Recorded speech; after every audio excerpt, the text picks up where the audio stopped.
Hi all. Good morning. Shall we start in 2 minutes? Yes.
Good morning, everyone. Over to you, Subiksha.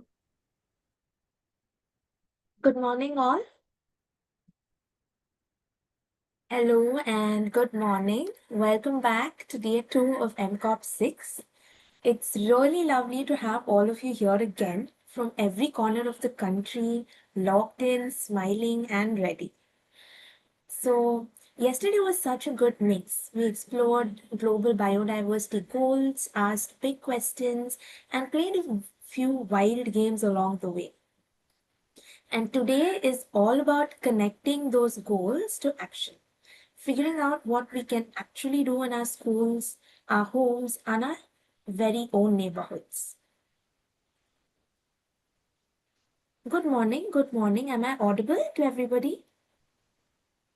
Right. Yes, you are. All right. So, just a small request before we start. Let's try to keep the chat box respectful and clean so that we don't disturb anybody else and keep it fun for all. I'm Subiksha. I work in WWF as the education officer, and it's lovely to be with you all here today. Let's ease in. It's a recap of day 1. So I see the chat box is already very active. Let's type in 2 things that you remember from yesterday's session. It can be anything at all, a word, a topic, or just something that stayed with you.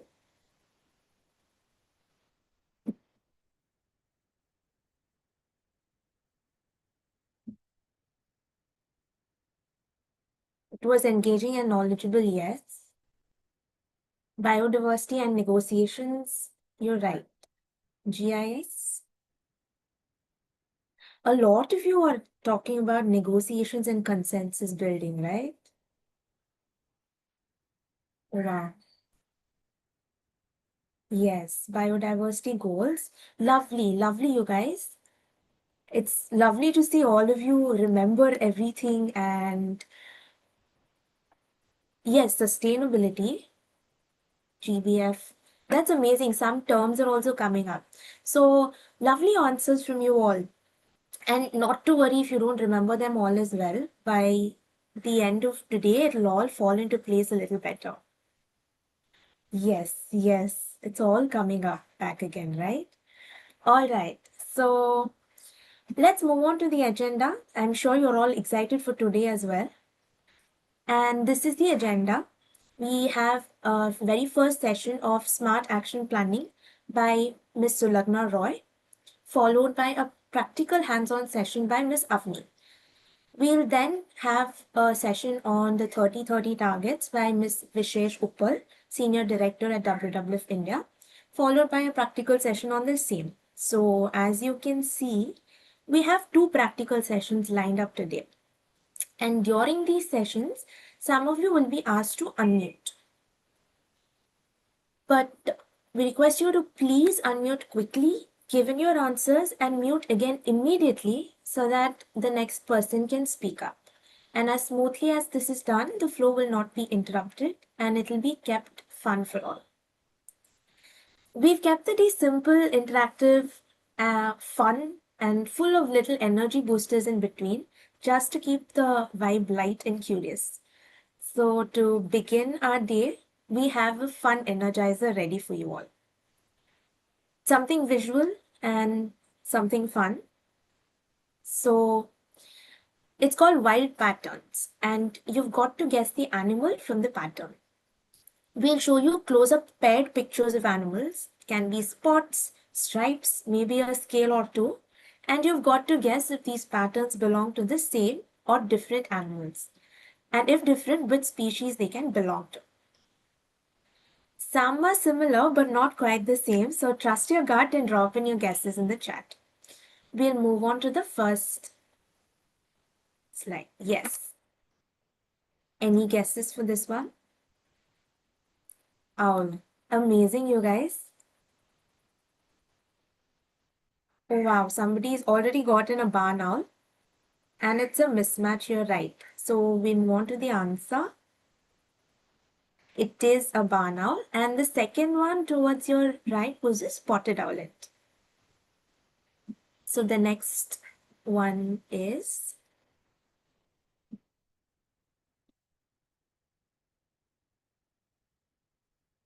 snakes.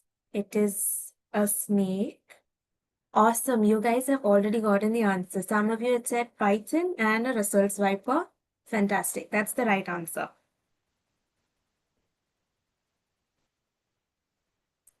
Yes. Moving on.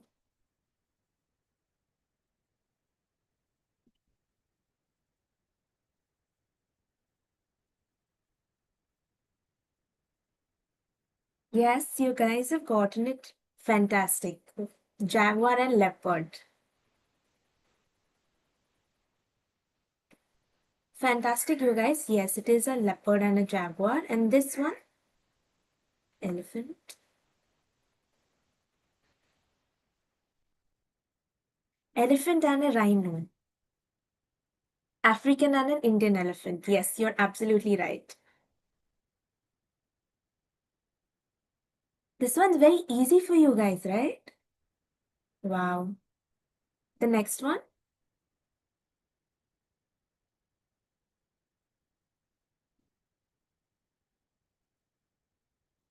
zebra and a tiger. Yes, fantastic. Answers are popping in. Fantastic, you guys. It is a zebra and a Royal Bengal tiger. All right, so now that we've got our brains switched on, let's get to the first real conversation of the day. Thank you for all of your answers. So, We've heard a lot of great ideas from young people across India, but one question always pops up. How do I make this into a real project that I can do in my school or neighborhood? To help us with that, we have someone who's been instrumental in bringing environmental education into classrooms across India and making it real for both students and teachers. Ms. Sulagna Roy is the project lead for the formal education program at WWF India. She designs and implements flagship initiatives like One Planet Academy and Mission Prakriti, helping schools take meaningful climate and sustainability action.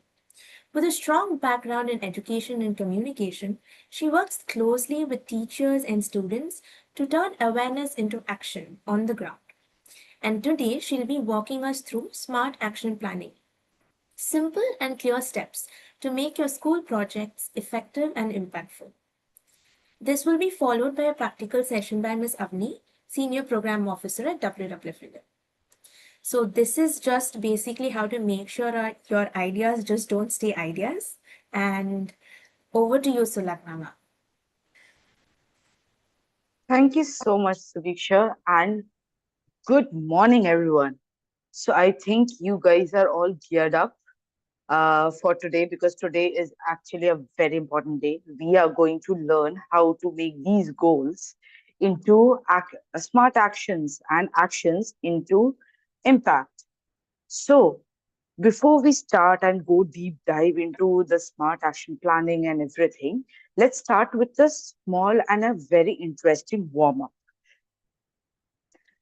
So, what I want you guys to do is in the chat box, write one personal goal you have yourself, set for yourself this year. It could be anything. That is like from studying regularly for 2, 3 years to getting 80% in your end of your year exam. And also, it could be as simple as how to ride a bicycle. So yes, I can see already. Wake up before 9:30. Important personal goal. Make a significant change to a small ecosystem. Have a good marks in boards. Yes. Crack JEE in the first attempt. Oh, interesting. Learning to play guitar. Awesome. Now, what I want you to do is think whether this goal is specific. Is it a very overarching thing or very specific thing you are doing? Think about it. And while you are thinking about it, whether it is specific or not, also see how you are going to measure this goal, whether it is you have achieved the goal or not, right?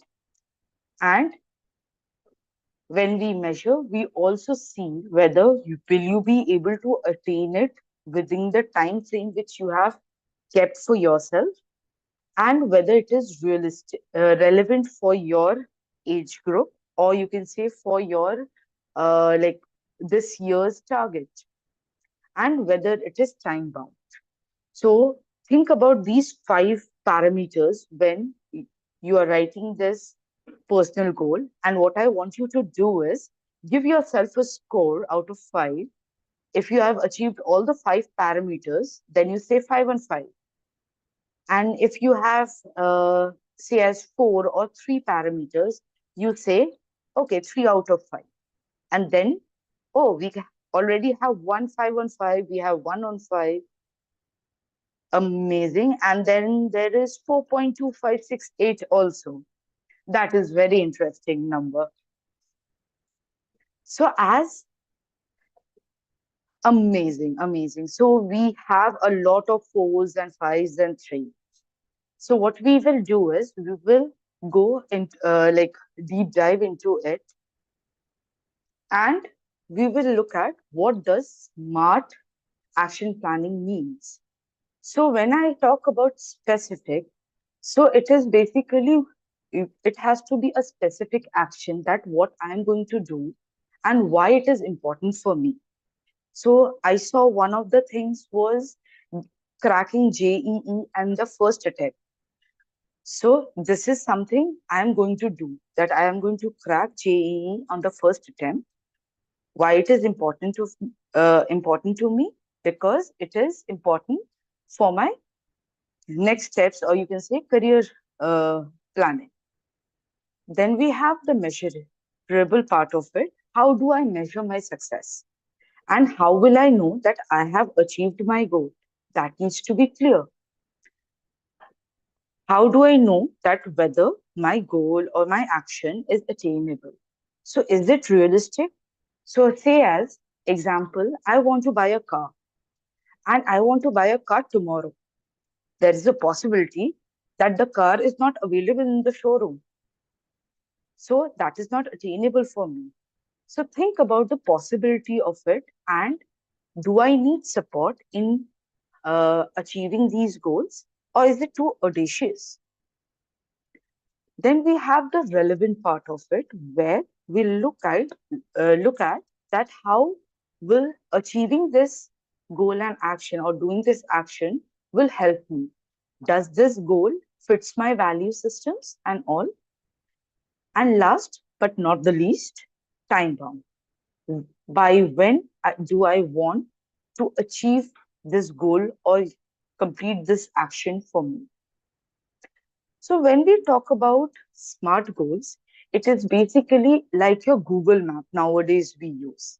So, it helps you to know where you are going, how far you have come, and it helps you to, if you are lost, to find a way and get back to the correct path. And also, it helps us to check whether we need to change a road or if needed, because there is a possibility there is a roadblock ahead. So, without smart, even your best goals can get stuck. But with smart, your all your goals will become smart actions, and these smart actions will lead to action impact. So, so when you are like making these goals, there are few questions you need to ask yourselves.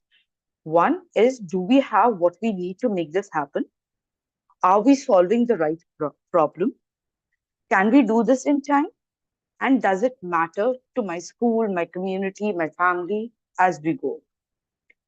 So while you are making the action plans for your MCOP journey, one thing is very important, and that is, who are the stakeholders or people you need and you can say get support from in order to achieve the plan you are making.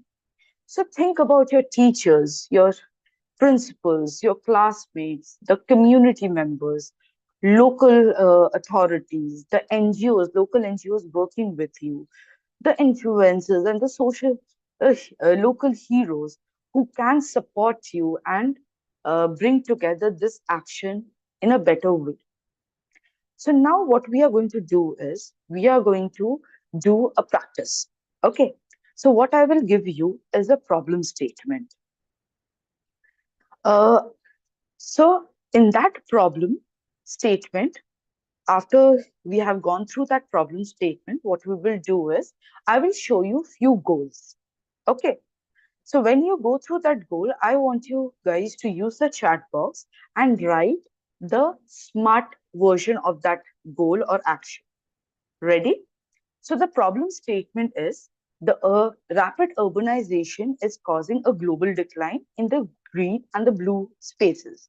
The green spaces is your tree cover and the blue spaces is your water body, and harming the environment health. So according to 2024 Urban Green Spaces report, 75% of the green spaces has been lost in 344 cities, and the net loss of this is around 63 million meters square in 1 year. And this loss, what is happening is it is intensifying the heat, the pollution, the biodiversity decline, and it is also affecting us mentally and creating multiple respiratory health issues. So now the first goal is we will plant trees in the city.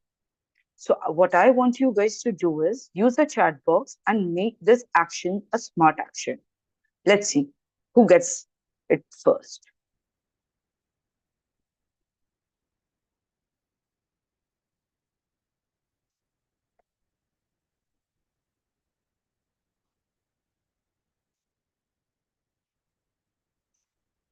The question is, this is an action you can see. I want you guys to make this action a smart action. We will plant one tree whenever we cut one. Okay. We will increase the number of green cover. Plant a set number of trees over a set area in a set amount of time. Yes, you're getting a hang of it, I guess. So, can we have the answer? So, by December 2025, we will plant 500 native trees in three public parks with the support of 200 student and community volunteers and ensure they thrive. So, planting the trees is not just the action, we have to also ensure that they thrive. The next action, let's have it. We will clean the river.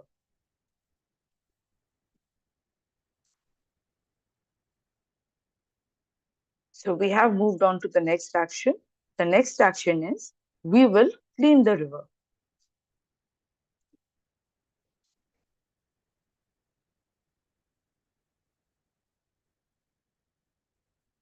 Remove waste from the city river with 200 students from our school and community working with the government by October 2025. Interesting. By January, we clean the river. Yes. So can we have the answer, please? So one of the smart action could be every month for next 6 months, we will organize a river cleanup drive along the 2 kilometer stretch of Yamuna River engaging at least 100 residents and school students. The next one, let's do it. We will involve the communities.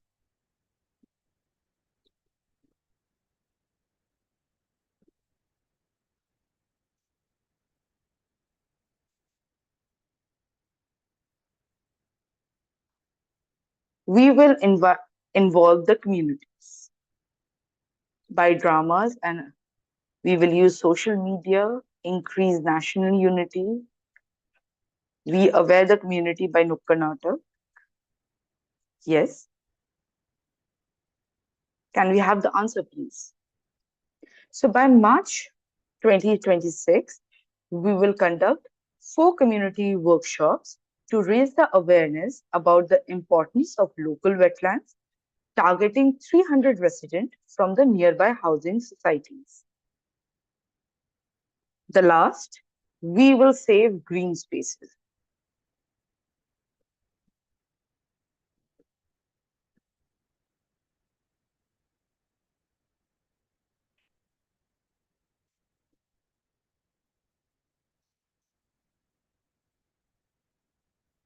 Protect 10 acres of green spaces by December 2026 by preserving. By 2050, we will isolate several green places in order to conserve them from human activities. Yes, we can see that you're getting better and better. Can we have the answer, please? So by July 2026, we will work with the municipal body to adopt and maintain one urban park involving 5 local schools and 3 RWAs in monthly upkeep and biodiversity monitoring activities. So interesting. So to understand smart better and more in depth, what we are going to do is we are going to do another example where we are going to break the whole action into the smart components. So, the priority area is wetland conservation, and the priority action we are focusing on is advocacy, policy change, capacity building, and community engagement. And the SMART target is by 2050, at least 50 wetlands have been protected through community conservation measures, and at least 10 wetlands reclaimed and restored from urban expansion through policy action. So, this is your SMART target. When we break it down, so in terms of specific, what is the specific action we are looking at? The how is protect through community conservation. Is it measurable? Yes. The answer to that question is how many? 50 wetlands we are looking at. And do we know whether it is attainable or not? Because we are going to restore it from urban expansion through policy action. So, yes, it is attainable. Realistic, what is the baseline of it? That at least 10 wetlands will be reclaimed. And definitely it is time bound because we are going to achieve it by 2050. So, whenever you are going to make your action plan or any goal in your life, think about these five things and what are again, the questions. So, specific is how, measurable is how many, attainable is it achievable, realistic is what's my baseline, and time bound is by when. So, there was a question in the group that what does realistic mean? Say, as example, I want to buy a Mercedes car, right? But I do not have the financial capacity for it. So, what will be my baseline? Nothing. So, in order to make it realistic, we have to know that whether I am able to do it or not. So, that is your baseline. Can we go to the next slide, please? So, now this is a very important slide because it talks about your journey of MCOP 6. So, how it will go? So, after these sessions, what we will do is you guys will be making your own smart action plan based on the targets. So, today in the couple of next sessions, you will be getting to know these MCOP 6 targets. After that, you make them smart, right? Get all the stakeholders together, whom's the support you would need in order to action this action plan. So once your smart action plan is ready, you have onboarded all the stakeholders, then you, with your task force, you conduct this action plan and do these activities. Make sure that you collect evidences. What are these evidences? Images. So when you are doing this activity, collect in action pictures. You collect testimonials from all the stakeholders. You record videos of the project you are doing and collect it together. And after that, when the submissions open for the MCOP, you submit your action plans, you submit your reports, and you submit all these evidences. So, give you a little taste of how it will look. So, there is an opportunity on the day 4. Can I have the next slide, please? So, on day 4, what we will have is a live feedback session.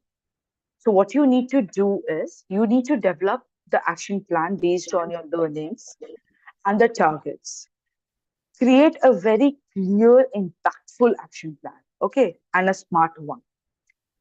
Then you have to submit this action plan on One Planet Academy at the rate WWF-India.net by tomorrow, that is 17th of July, 3 p.m.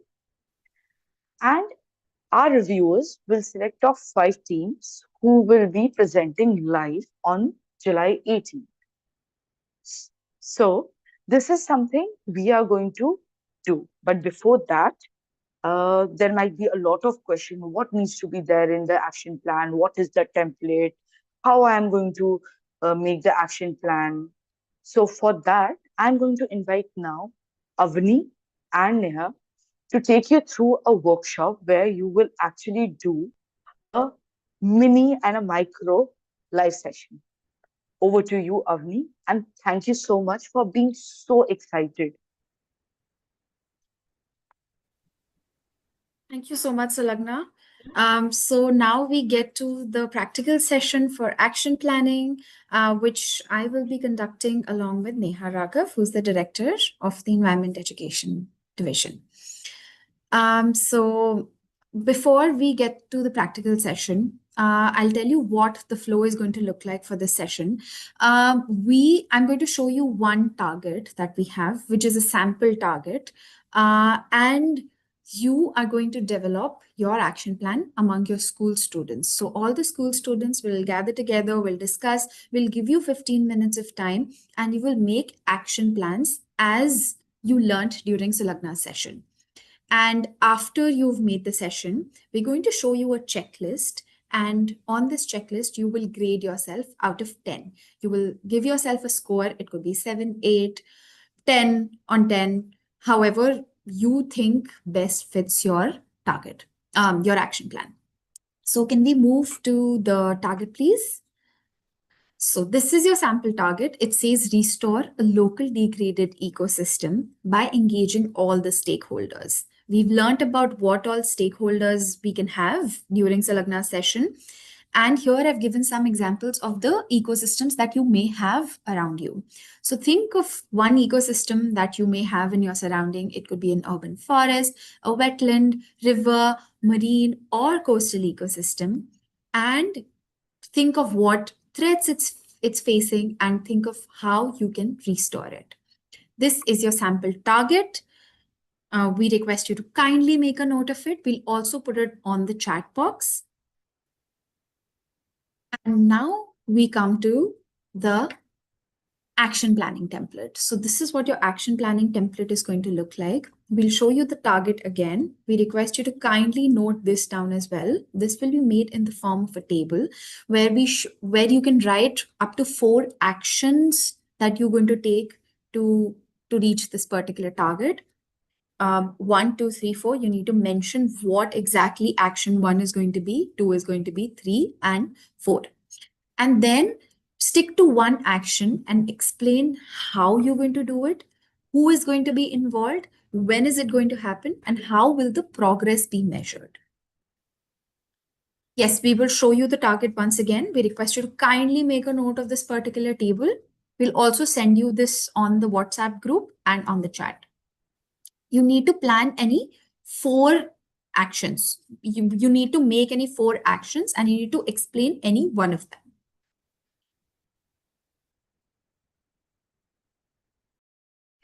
Okay, so some of you have said that very little time has been given for action planning. So this is just a practice session. It's okay if you go wrong. I know when you actually work on the action plan, you will do a lot of research, you will speak with experts, maybe reach out to your teacher. But for now, the whole idea is that whatever you have learned during the smart action planning session, you apply it immediately so that all these key points you don't miss when you're actually working on an action plan. Okay, so that's broadly the point. Yeah, that is it from my side. So we've shared the sample target on the chat box as well. And here is your action planning template. We will start with your 15 minutes where you need to work together in a team and come up with an action plan. And if you have any questions, please note them down, put them in the chat box, and we'll make sure we answer them.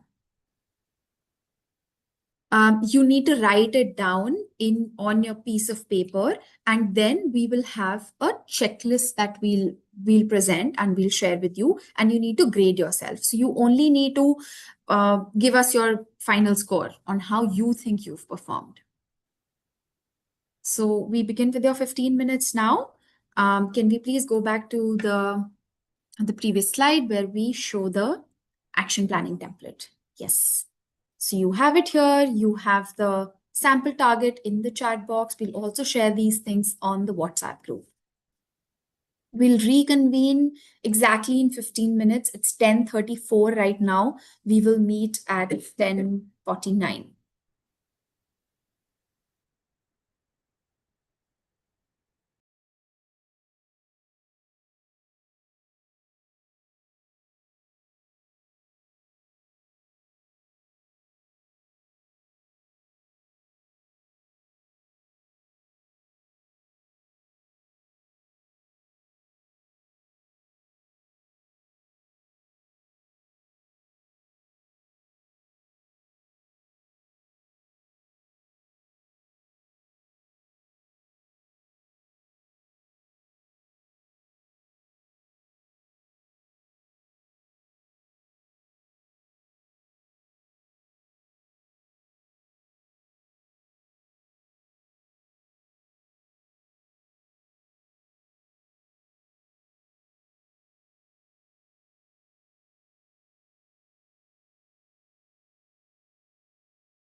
I will just reiterate what needs to be done. We've shared the sample target with all of you, and this is the action planning template. So you can create a table on a piece of paper, your notebook, whatever you have, your computer, and you just need to note it down. Then we will show you a checklist, and you need to mark yourself. You need to grade if it is meeting all the criteria that we've shown you. You do not need to share the action plan with us. You just need to share your final score with us.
Five minutes are up. We have 10 more minutes remaining.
5 more minutes to go before we tell you the criteria on how you need to grade your action plan. For those who are done with the action plan, we request you to kindly be patient and wait for others to finish.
Okay, I hope everyone's done. We're up with the time. 15 minutes are over. Can we please have the next slide? So your 15 minutes are up, and now we will move to the checklist on how you need to grade your action plan. For each of the points, the criteria that you meet, you need to give yourself 1 point. And when you calculate overall, out of 10, you need to send us the score in the chat box. So here is a 10-point checklist for Smart Action Plan for any biodiversity conservation action. And these points are based on the principles and examples from national and local biodiversity strategies and action plans. So the first one that we have is specific. Is your action plan specific? Is it clear and precise? Does it have very specific biodiversity conservation goals which target specific species, habitat, or ecosystem? Does your plan specify what exactly will be conserved or restored, any particular species or any habitat, ecosystem, and so on? The next point is measurable.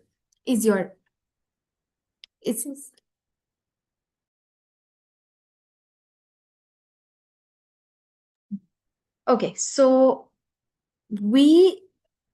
is your action plan specific? Does it meet that criteria? Please give yourself a score. Next, we move to measurable.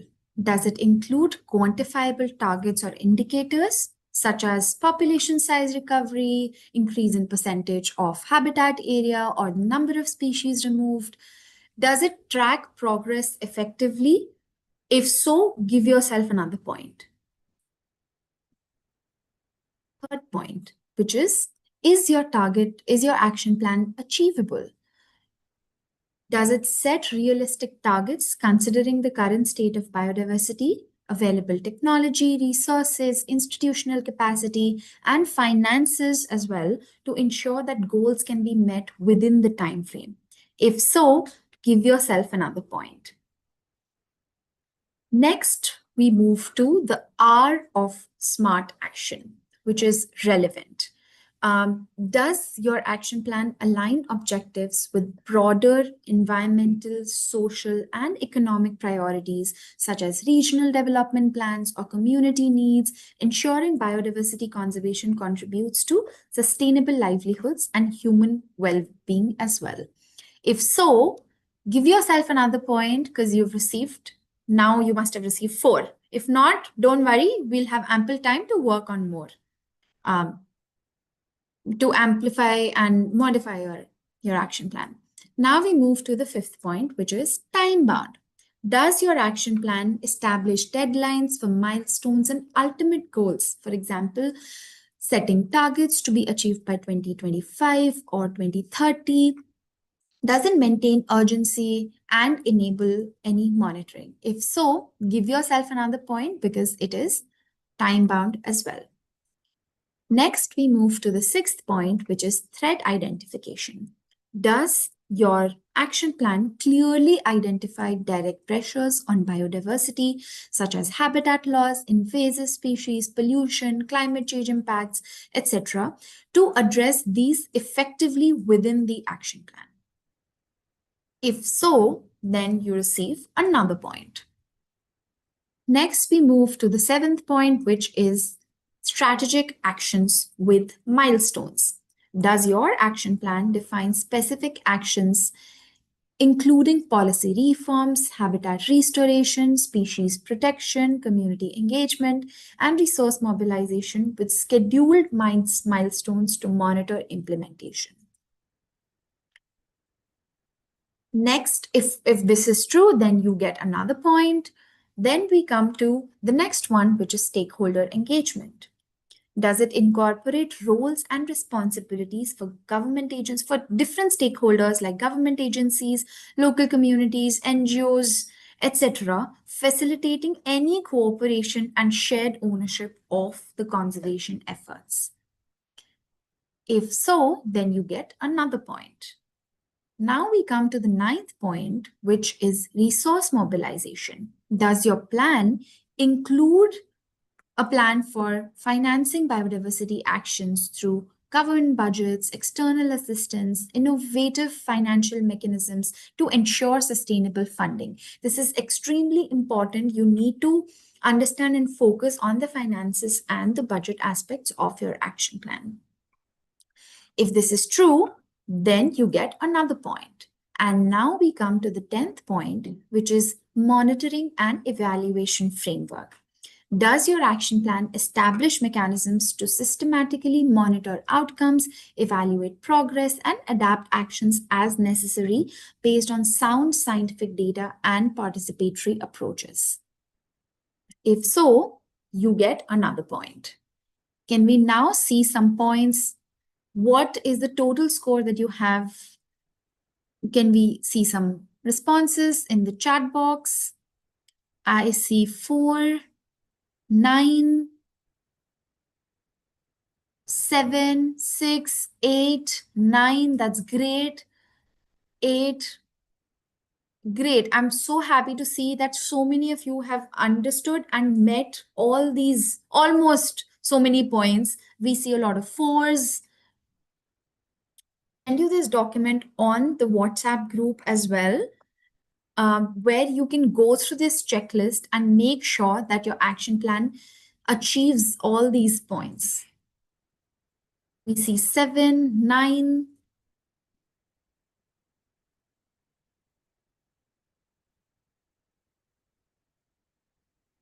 We see 10 as well. That's great. Many teams have met all the 10 checklist points. We see 6, 9, 8 points. That's great. Great. Now what we will do is we will take your questions. If you faced any hurdles through action planning, we are here to take your questions.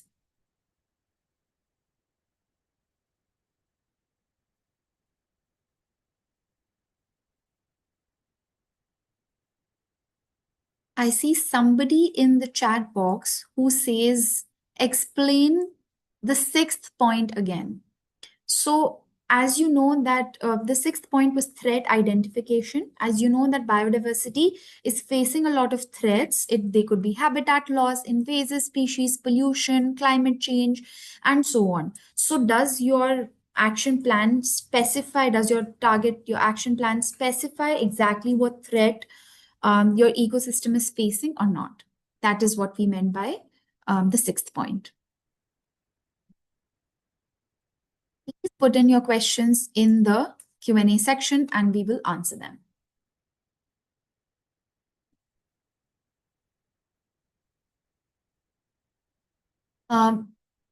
I'll take a few questions and then Neha ma'am will continue to answer some of your questions. So the first question that we have here is, what do you need to send by the 17th of July?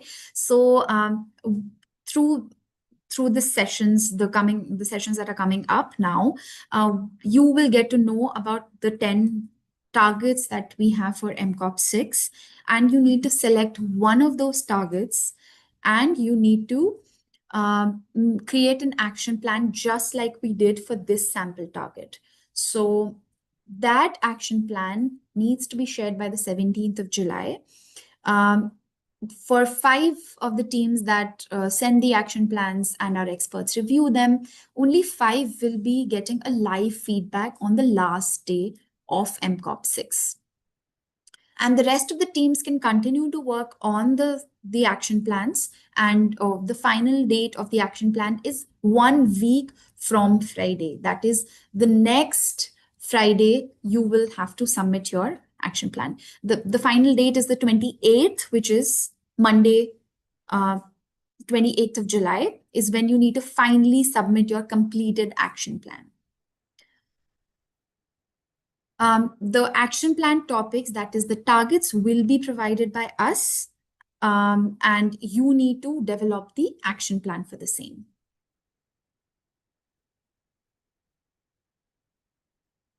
to email your action plan by the 17th. If you want a live feedback, we are dropping the email address in the chat box. That is oneplanetacademy@wwfindia.net. For the main action plan, should we select only one target or can it include more? No, you need to select one target, stick to that, focus on that, and create as many action plans for that one target as you can. We want you to focus on that one thing and complete it.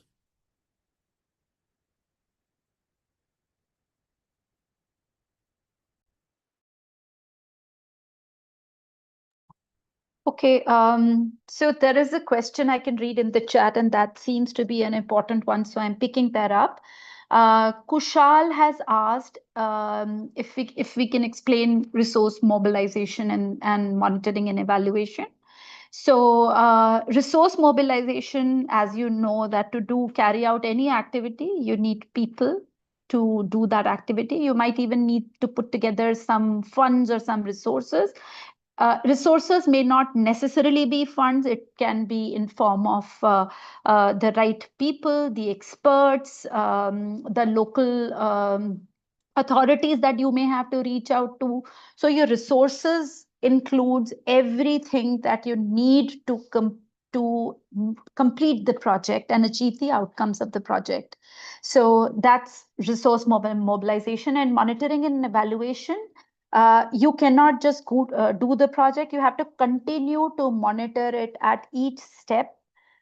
You may have to evaluate whether the course that you have taken towards achieving the project outcomes, if that course is right or some readjustment is required. So we will provide you with steps on how to conduct monitoring and evaluations. How we monitor our projects is we create checklists, and at each stage we revisit our checklist and see that everything has been followed, and we are all gradually heading towards the project goals. So that's what monitoring and evaluation is. I hope that answered the questions. And someone has already submitted the action plans. Please follow the process that Avni has explained. We would require your action plan in the template that has been shown to you during the previous session.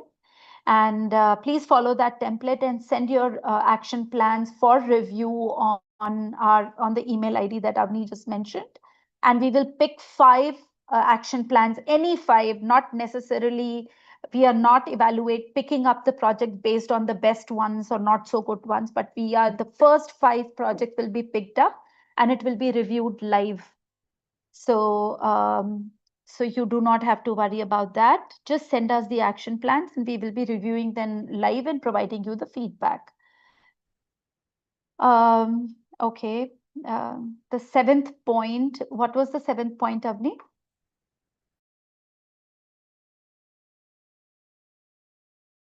It was strategic actions with milestones. Yeah. You can take it. Okay, strategic milestones with strategic actions with milestones. See, usually if you would have seen that the problems are very big and we can't attempt to solve the problem in one go. So we may have to analyze the problems, break it down into smaller problems. And for individual smaller problems, we may have to have smaller action plans, right? And each action plan, smaller action plan, becomes a milestone. For example, if you want to green your community area, the first step could be to first procure the saplings. The second step could be to build community awareness and bring them together to carry out plantation. So these could be smaller steps to solve the larger problem. So that is your strategic action and milestones. A lot of people have asked questions around mobilization. I hope you're all satisfied with the answer. What if we fail to achieve our action plan? So that's a very good question. And I think so we should all recognize that there is a possibility to fail despite the best of our efforts. But The path to success is never linear. You don't just go straight and just keep moving forward. There would be a lot of times, and in Sulagna's presentation, if you saw, it did say that you, after you monitor your plan, you have to keep revisiting the midterm outcomes and readjusting your plan. So failure is a step to know what not to do to achieve success. So fail means you try again, you readjust your plan, you recalibrate your action plan and move forward. But your goal should be to achieve the outcome.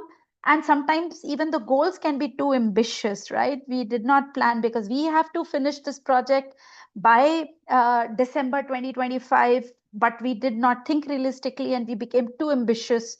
So we may have to even change the goalpost, but focus on the outcome and focus on the impact. So that's a very good question. Thank you for asking that. What are the key actions, resources, responsibilities, timelines, and success indicators that need to be defined to develop an effective and achievable action plan for this project? I think so. This question actually sums up everything that we have discussed in past hour and 5 minutes. I would say, please, it depends entirely on the target that you have been allotted, and based on that you identify the key actions, what resources you will need. That's actually the discussion that you need to have with your task force, with your teachers, to determine who does what all do we need, what actions to be taken, and how do we determine that we have succeeded. What are the key indicators that will tell us that we have achieved success?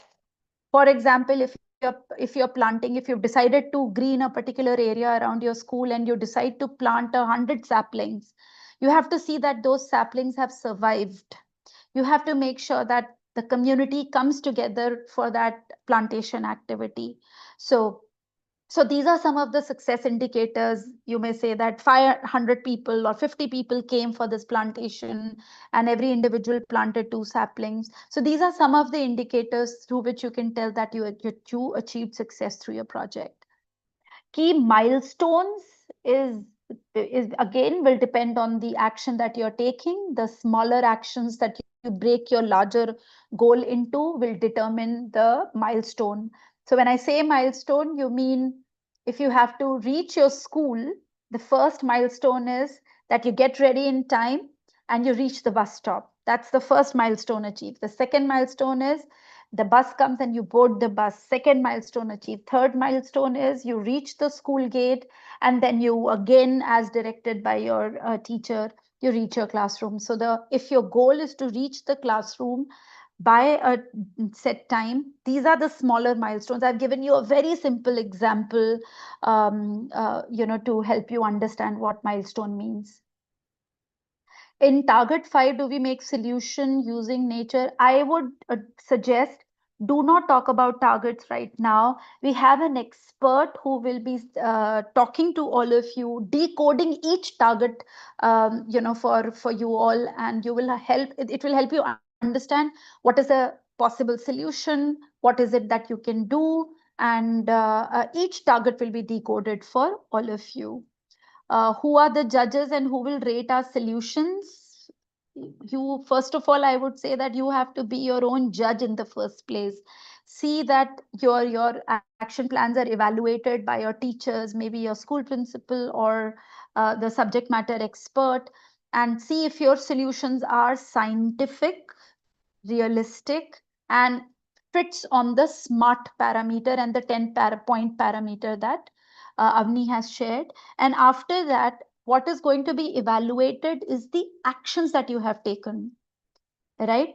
You will know the impact. If you have achieved the impact, you will know, right? So that is going to tell us whether your project was a success or not. And as you all know that the 10 best projects will be selected, and the MCOP delegates who have undertaken that project will get an opportunity to come to Delhi and interact with experts. What does stakeholder engagement mean? So stakeholder is everybody who is required for you to achieve that the project outcomes. Again, I'm taking a very simple example here. Suppose you want to do, a park cleanup, a biodiversity park cleanup activity. So you cannot just straight away enter the park, right? You need proper permissions. You need to make sure that if you are a group of students, you have to make sure that you are chaperoned by your teachers, some parents, there are enough number of people. So how you're engaging with all these people, which include your parents, could include your school teachers, your school authorities, as well as the local authorities who will give you permission. Managing all of this is what stakeholder engagement is. So what does the Who in Action Plan template mean? Who is all the people who you need? You can't do it alone, right? It could be a local partner NGO as well, right? Say if you have WWF office in the vicinity, you can always reach out to them for advice. You can reach out to them for expert inputs on what kind of plants should be planted if you are carrying out a plantation drive. How do you identify a wetland? These kind of expert inputs can come from these experts, and who are basically the people who you need to be able to undertake a project. How do we get fund for our project? So I mean, have a pitch and proposal, reach out to your potential funders, your school, your parents, anybody could. And also in the first place, you need to understand what do you need these funds for, right? And then you can have multiple people. Your school might agree to fund your project. And at best, what do you need funds for? You might need funds for some basic resources. You might need funds for travel, local travel, and then these kind of support your school and your parents can already provide you. So I think I've answered most of the questions here. For minimum, how many years we can take any target?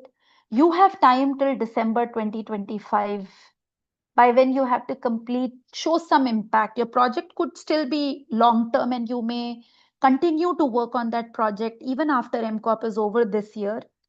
But you have to showcase some impact by December 2025. So you can accordingly choose the timeline. Okay.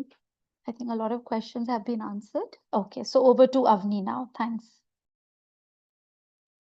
Yes, so we have a few questions that I would like to answer.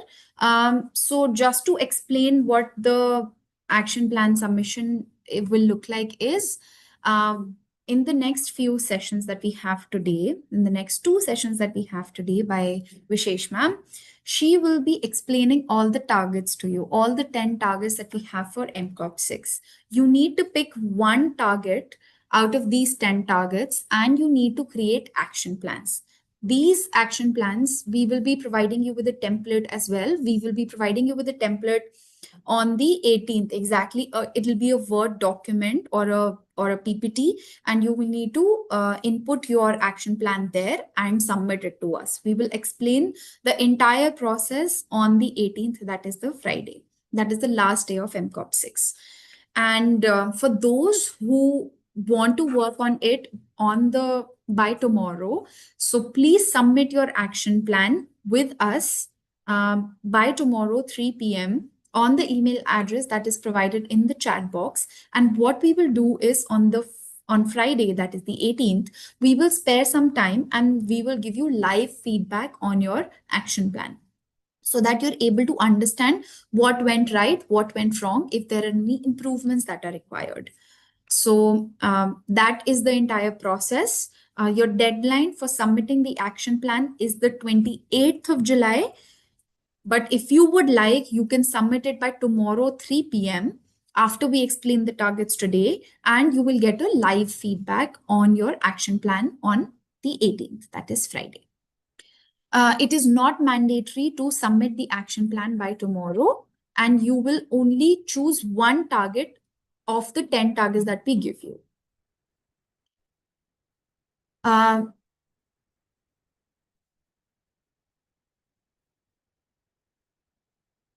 do we put videos in action plan template? You will have to put evidences. We will discuss all of that. By Friday, you will have a complete idea as to what to do and what not to do.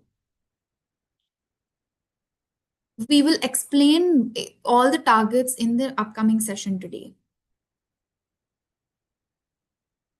Tomorrow's action plan can be made in the sample on the sample target, as the template can be the same as we provided today. Tomorrow's action plan need not be on the sample target. It will be on the 10 targets that we provide you with in the next session.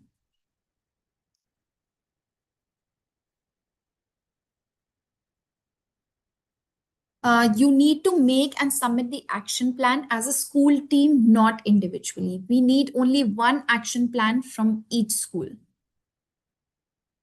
The action plan that you submit on the 17th is not the final action plan. The plan that you submit by the 28th will be your final action plan. The action plan would be separate and the report is different. We will explain everything on Friday. We have a specific session for this, which is on reporting and documentation, and we will discuss. Action planning template, we will again share it on the WhatsApp group and your teachers will forward it to you. Tomorrow, if you submit an action plan to us and we give you a feedback on Friday, you can modify it and submit the final action plan to us on the 28th. You will work on only one target of the 10 targets that we have. What is the difference between the report and the action plan? We will explain it on Friday. We have a specific session for it. It is not mandatory to submit an action plan tomorrow, but it is mandatory to submit an action plan before the 28th of July.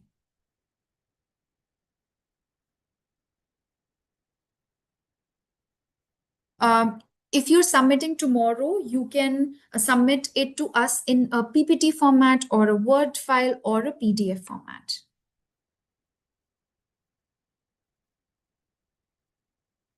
Thank you so much for all the questions. We will now move to the next part of today's session.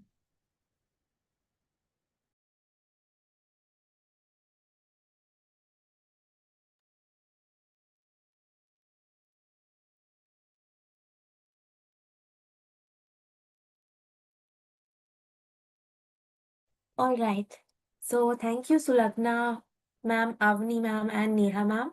That was lovely. That was a lovely exercise to build on what we had already learned earlier.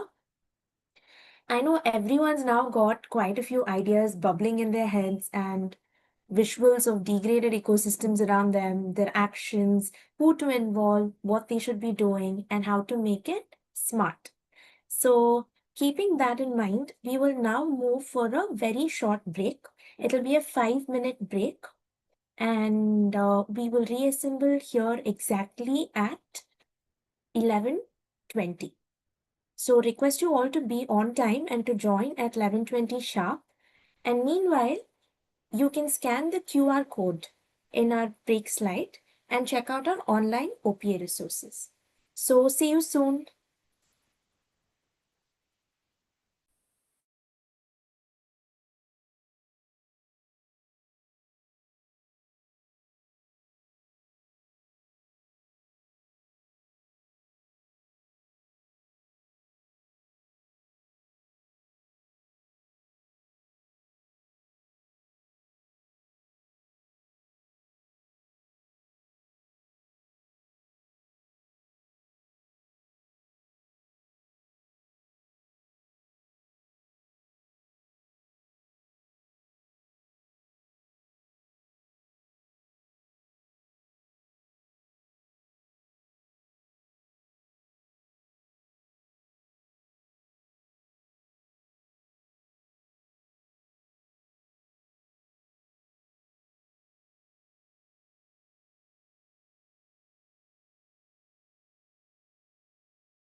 Hello all.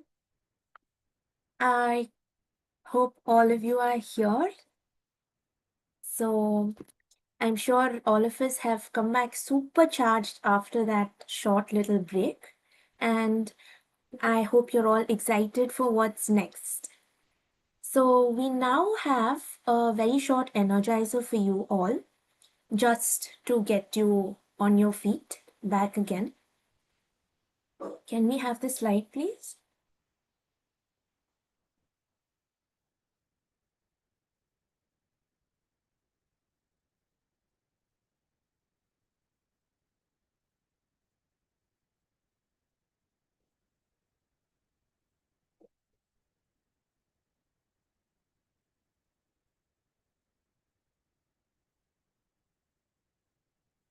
So can I have a quick yes, I'm back on the chat box?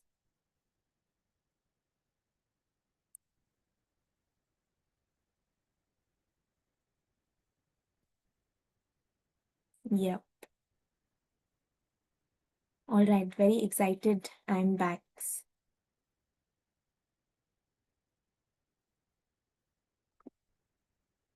All right. So since all of you are back, we have a very small energizer for you. So it's called the Emoji Quest, and it's all about decoding nature through emojis. So you'll see a string of emojis on the screen, and you have to guess which habitat we're talking about. It can be a swamp, a marshland, a grassland. So keep. So we move on to the next slide, and we can start. Which one do you think this is? It is a forest. Yes, it is a rainforest. Fantastic, you guys. It's a tropical rainforest. And the next quest is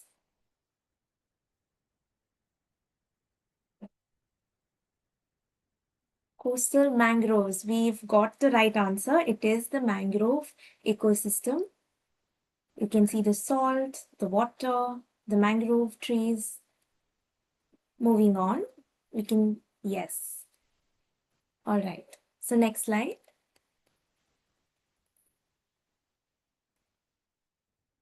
What do you think this is? Marine sea coral reefs. Absolutely. You guys have gotten it right. It is the coral reef ecosystem. And the next quest is, yes. Yes. This is a pretty easy one. It is the desert. And we'll have the answer. Yes.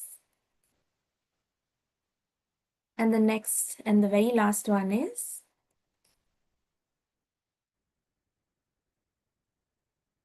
polar region, the South Pole specifically. That's what I was looking for.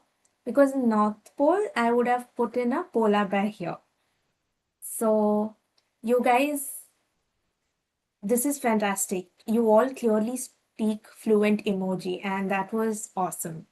So, now that we're supercharged and now that we're on our feet, we will move on to one of the biggest targets under the Global Biodiversity Framework. So we'll have the next slide. And this is the 30-30 goal. So what does it really mean and what does it ask of us? And to help us understand this, we have someone very special here. Ms. Vishesh Uppal is the Senior Director of Governance, Law and Policy at WWF India. She works at the intersection of biodiversity policy, environmental law, and equity.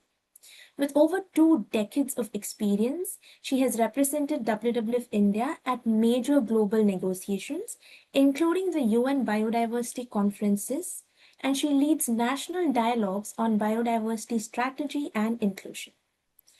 She'll first take us through breaking down Target 3030 and later a practical session on decoding these targets, helping us connect policy to action. And if you have any questions during the session, please add them on the Q&A box. and we'll take them right after the session. Vishesh ma'am, it's lovely to have you here, and over to you.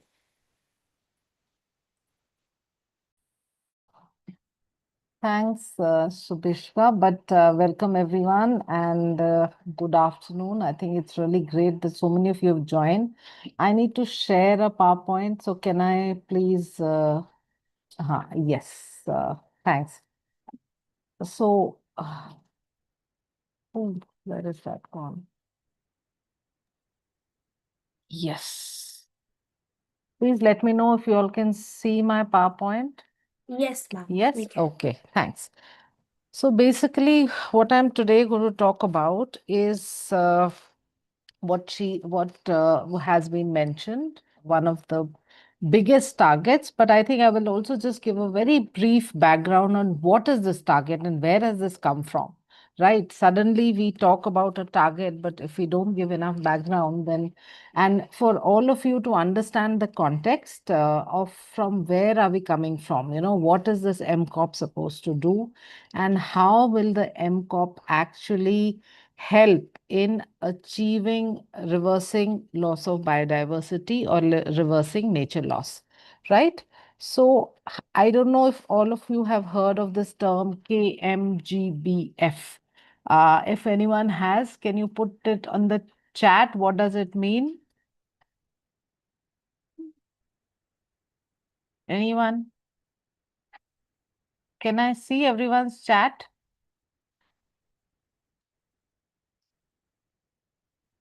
Yes. Yes, Kushal, very correct. Yes, so I know all of you know it. Dhruv also has given that information.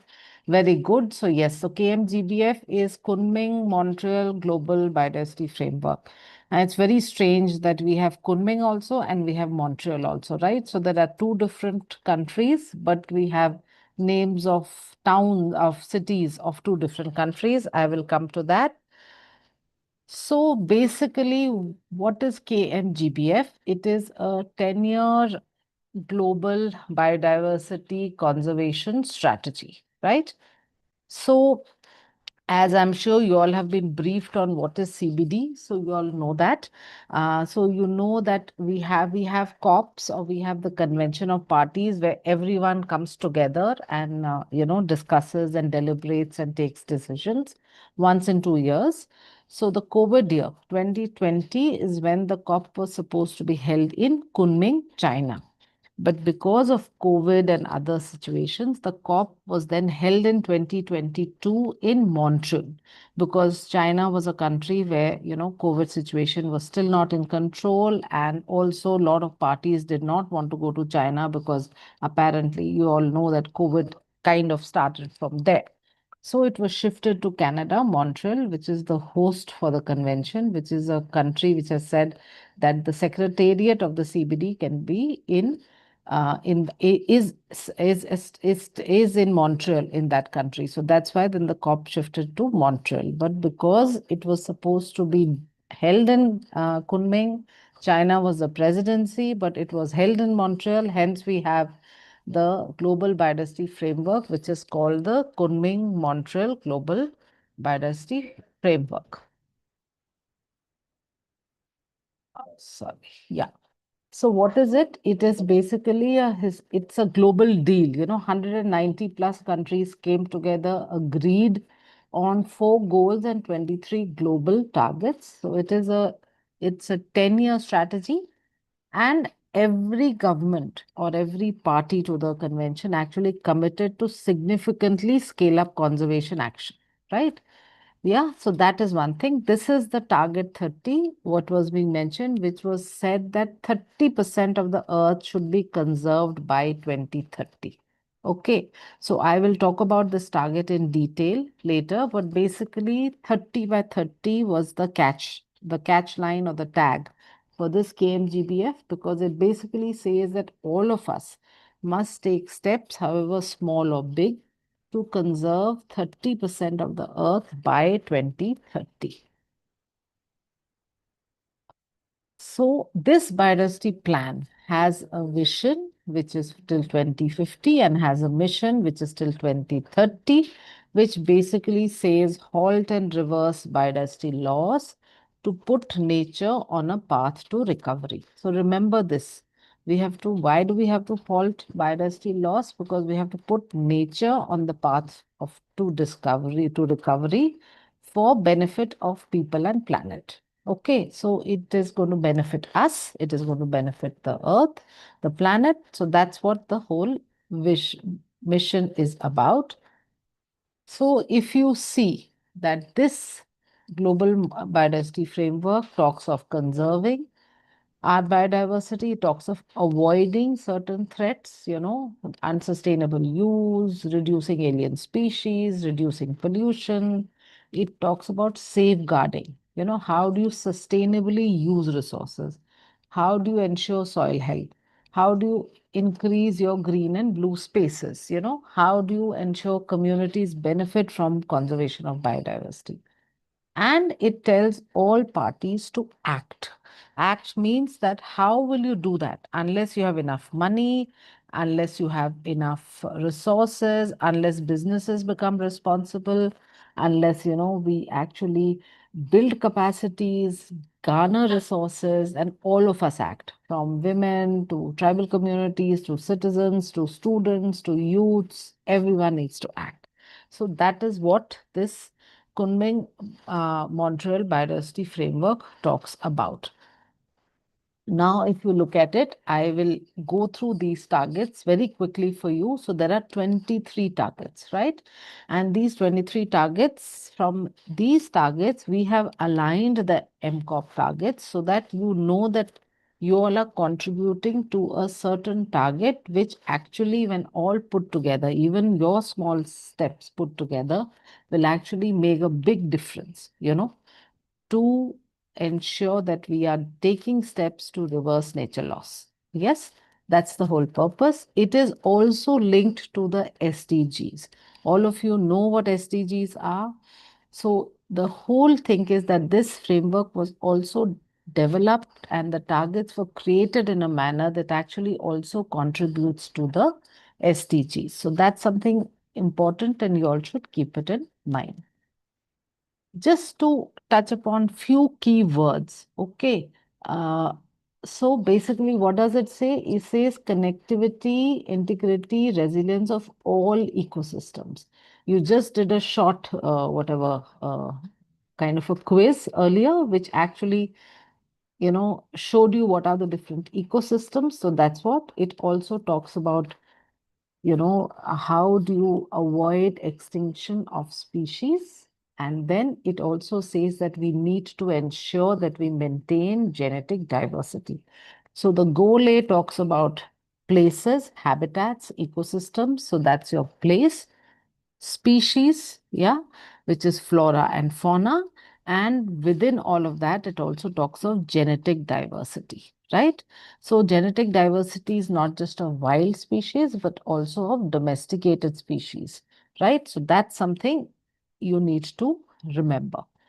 Goal B is all about how do you ensure judicious use, How do you ensure that when someone uses water, they don't overuse it, you don't over extract honey from the forest, you don't over extract amla from the forest, you don't, whatever you do, how do you ensure that biodiversity is sustainably used and managed? So that the free services we get are not undermined. So that's an important thing. Goal C is about how do you ensure that there is some benefits. Anyone who is protecting biodiversity, whether it's tribal communities, whether it's communities living around forest areas, whether it's a farmer who's protecting some plant varieties, how does he get any benefits from that, right? If someone is using it to make a medicine, then how do you ensure that benefits from that commercialization or commercial use actually goes down to people who are actually protecting that biodiversity? All of you, I don't know if anyone knows of any drugs or medicines made out of any plants. Anyone on the chat? Anyone? ASZ. Now, what is ASZ? I also don't know. Neem is a thing. नीम से कौन सी दवाई बनती है? तुली, insulin. Yes, insulin is also for actually this. But there is a drug, a cancer drug. Marijuana is not really a medicine, right? Aloe vera gel for skin. Yes, there is a cancer, Taxol. Very good. Taxol is a cancer drug which comes from from a tree called Taxus baccata, right? So yes, malaria drug Chincona. So there are lots of medicines which come, but when those medicines are commercialized, half your vaccines also come from genetic resources. Then if Dabur makes Taxol, does Dabur give any benefits from the profit it's making from Taxol to communities who are protecting Taxol? I'm just giving it as an example. So that is what also this goal talks about. Goal D is about means of implementation. We can have great plans and great strategies, but if we don't have the will, we don't have the money, we don't have the capacity, we don't have the knowledge about it, then we actually cannot implement anything. So that was goal D. So what India has done? India has also developed its own national biodiversity strategy and action plan. You must have heard about it yesterday. So they also have 23 targets, right? So their targets actually reflect the global targets. So India has basically copied those targets and made them their own, saying कि हम इस target में this is what we will be doing. So that's something which India has done. This I'm sure has been informed to you in detail. So that's why I'm not getting into it. But remember, the 23 global targets and the 23 India targets are almost same. Okay, they are the same heads. They are talking of the same kind of actions, but actions which can be taken locally in India for those targets. So just to give you a flavor, target 1 is about places, like I said, it is saying that areas which are important, areas have to be preserved. So we need to avoid loss of areas of high biodiversity. We need to include ecosystems of high ecological integrity. So we have to ensure that land and sea use change should not happen because they are major drivers of biodiversity loss. We need to ensure that we actually map these areas and we use spatial tools for ensuring management. And how do we ensure that this loss is brought to zero by 2030? So that's your target 1, which is a place-based target. Target 2 is your something which we are going to do an action to actually reverse biodiversity loss, which means that we will restore a certain patch of land or coastal ecosystems or water ecosystems or wetlands or water bodies or grasslands or anything. Basically, it means that how will we restore a degraded ecosystem, right? Because unless you take some positive steps, you cannot actually also revert back the loss. So this target 2 is all about, which is known as a restoration target. Again, it says 30% of degraded land, terrestrial water, land, river, seascape should be reversed back. That is what this target is about. So your first MCOP target is also ask all of you to identify a local degraded ecosystem, whether it's an urban forest, whether it's a wetland, whether it's a river, whether it's a marine or a coastal area. It could be you may have a village pond, you may have we may have a pond in the city, you may have a step well in the city, you may have a like a park where all exotics are planted, and it should actually have local species and a grassland. You may have a grazing area. I don't know, some of you may be from rural areas, some of you are from urban areas. You may have, you may have a river running around, running next to your city. How do you basically restore a patch of a degraded ecosystem? I don't know if any of you are from Surat, but apparently Surat has just restored a patch of mangroves and made it into a beautiful walking path, plus a lot of other things. You can also, so lot of things can be done. You need to first identify that what is it that is doable, who are the key stakeholders, who are responsible for it, who use it. So it could be that someone who is responsible may not be using it, okay? But for example, in Delhi, there is something called a Yamuna Biodiversity Park. So it is a stretch of Yamuna where actually it has been restored back to what a Yamuna riverbank and the river should be like. So who is the owner or the custodian? Maybe Delhi Development Authority or Municipal Corporation of Delhi. But who is restoring it? It is, done through a group of experts and Delhi University and all of that. But who are the users? It is the citizens. Who maybe was a polluter, could be the sewage system of Delhi was polluting that stretch. So, all of the case stakeholders. That's how you have to do a mapping. You have to identify that, yes, this is the patch.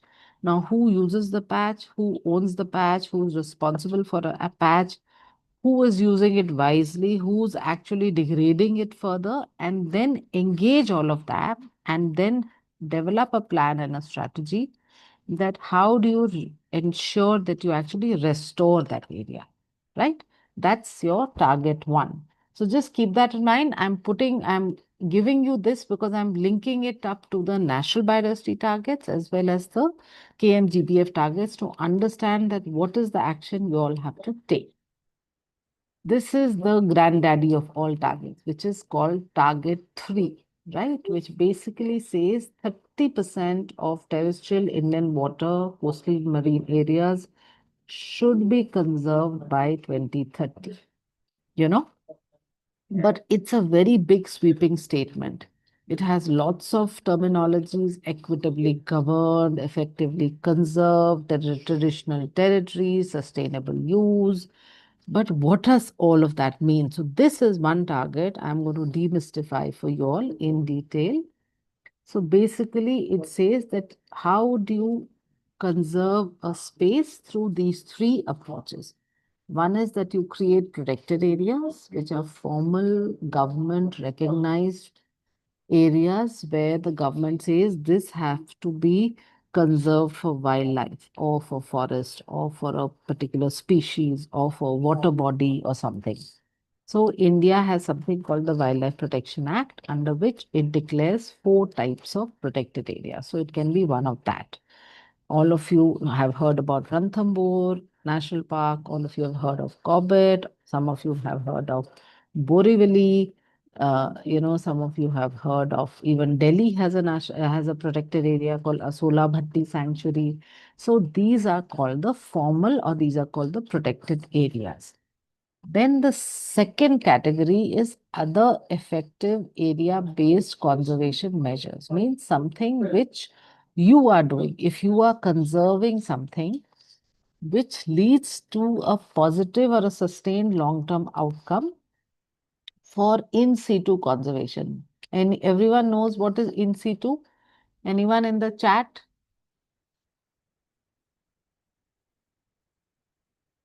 Anyone in the chat? On in situ, in place. Yes. So basically that's correct. So Varnika, you want me to go back to target 2 once more? Okay, just 1 minute, then I'll go back. Sorry, I didn't see your chat. Okay, so target 2 is basically restoration.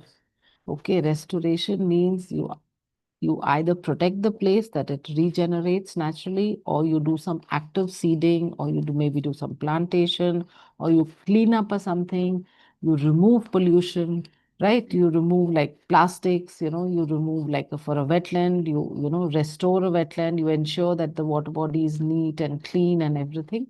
That is what it is. I hope that's clear. So I will now go back to, yes. So yes. So this is what I am talking of target 3 now. Again, back. So what are the 3 approaches to reach target 3? One is that you declare protected areas. The second is that you have something called OECMs, other effective area-based conservation measures. which could be the restoration measures you're taking. You've restored a water body, it is providing in situ conservation, so that can be become an OECM. We can designate it as an OECM. Some, like you must have heard, in the Northeast, we have something called community conserved areas. That also can be considered as an OECM. There are places where communities have come together and rejuvenated a river or a wetland. So that is, or they have cleaned. You must have heard in Punjab, a river was kind of rejuvenated and it's flowing back. There is a river called Aravari in next to Alwar, next to Sariska, which was also rejuvenated. So all of these can be actually a potential OECMs, because this is where it has been done not through a formal protected area, but it has been done in a manner which actually gives positive and long-term in situ conservation. It provides this, it contributes to that, right? Then there are indigenous and traditional territories. So, for example, it may not be very true in India, but for example, in the Northeast or in Ladakh, there are these rangelands. Changthang is a rangeland where actually it's a grazing area for Changpas. So they may want to kind of, conserve that grassland in a manner that it also is a safe space for wildlife. It also gets wildlife to thrive there. So any area which is a traditional area, like there is a tribe called Karbi in Assam. So they have their own area called Karbi Anglong. In that there are some forests which are under the control of the council. So those forests, if they are managed in a way that actually they contribute and they have significant biodiversity, those are called indigenous and traditional territories.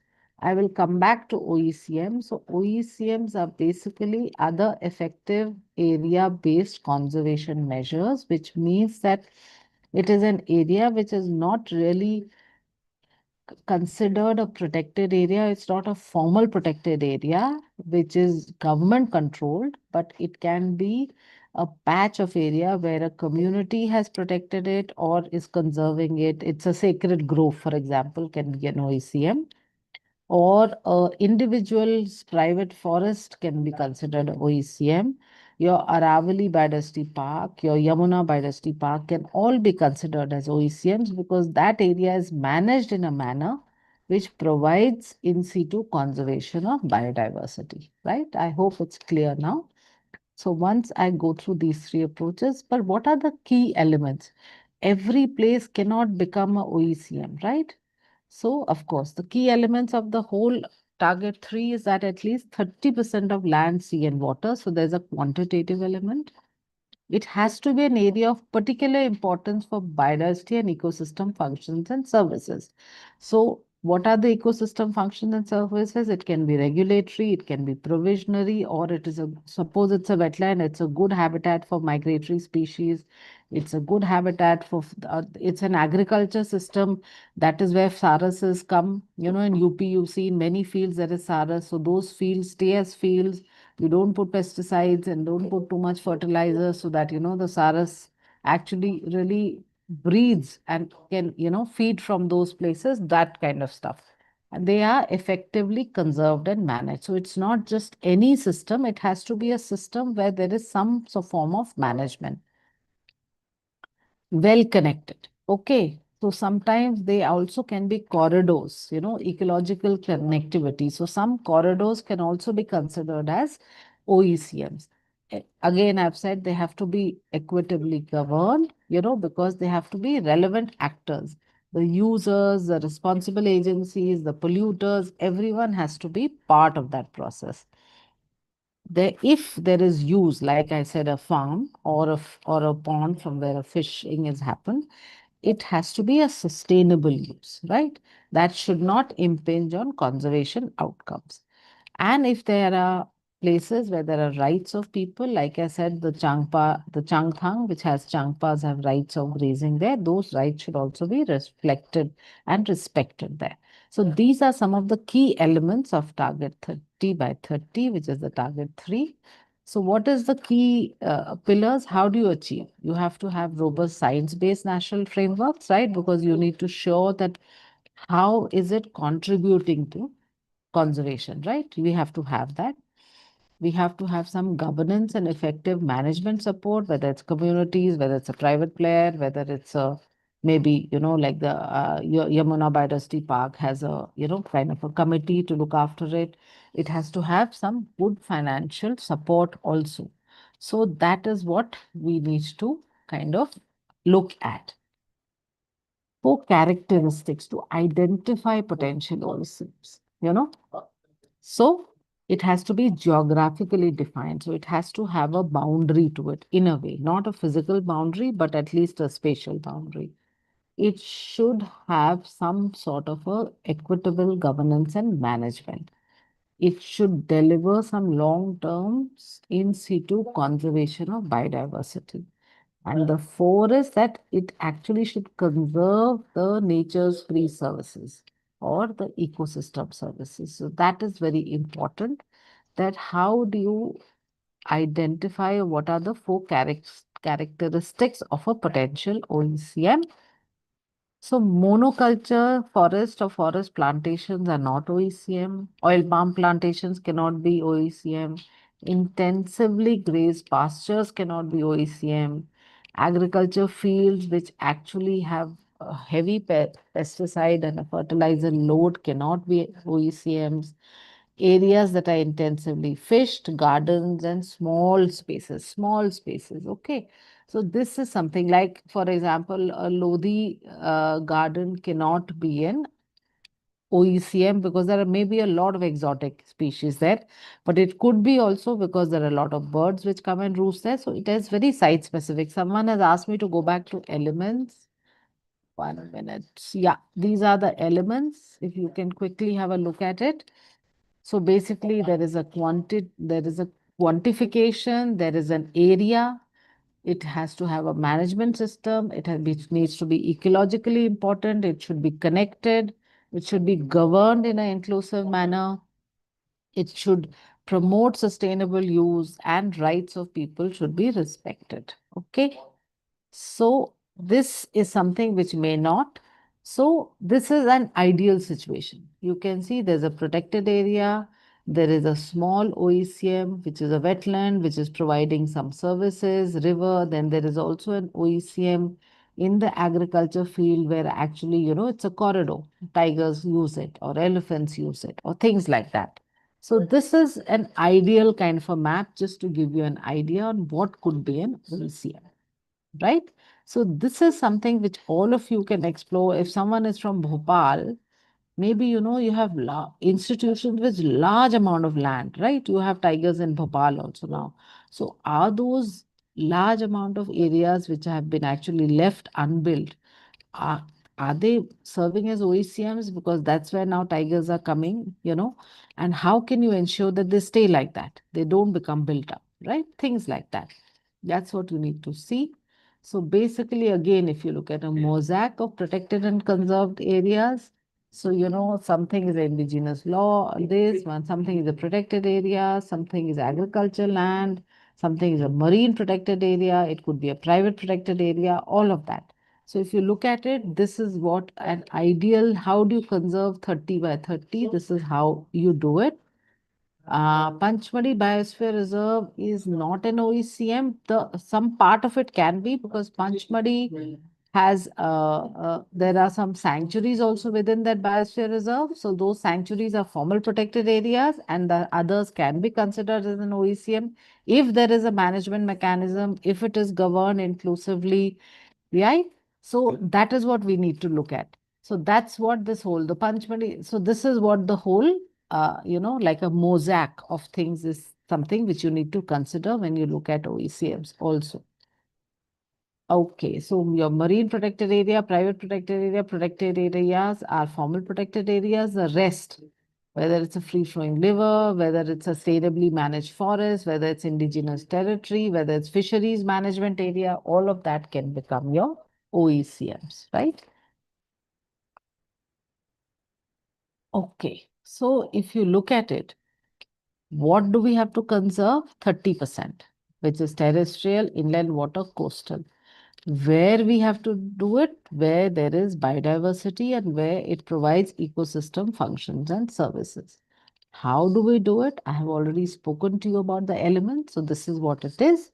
It has to be governed equitably. It has to be managed well. It should be ecological representative. It should be well connected. It should have some systems in place. While doing what, where, and how, we have to ensure the following, right? So this is just to give you a snapshot. In our action plan, when will we get that? Okay, these are some generic. No, I'm just checking. Sorry, I'm just checking the chats also so that I can answer. Mm. Many countries have. Okay, I'll answer the questions later. Okay, so now I think in a snapshot, you know what is 30 by 30? I think this picture you should keep in mind, right? Okay, so you again need to look at some things. That is the area high of biodiversity, is it formally protected? If not, is the primary objective for conservation, right? Is it suitable for protection? You know, huh, is it effective? All of that. So, this is something between how do you distinguish between a PA and a OECM, right?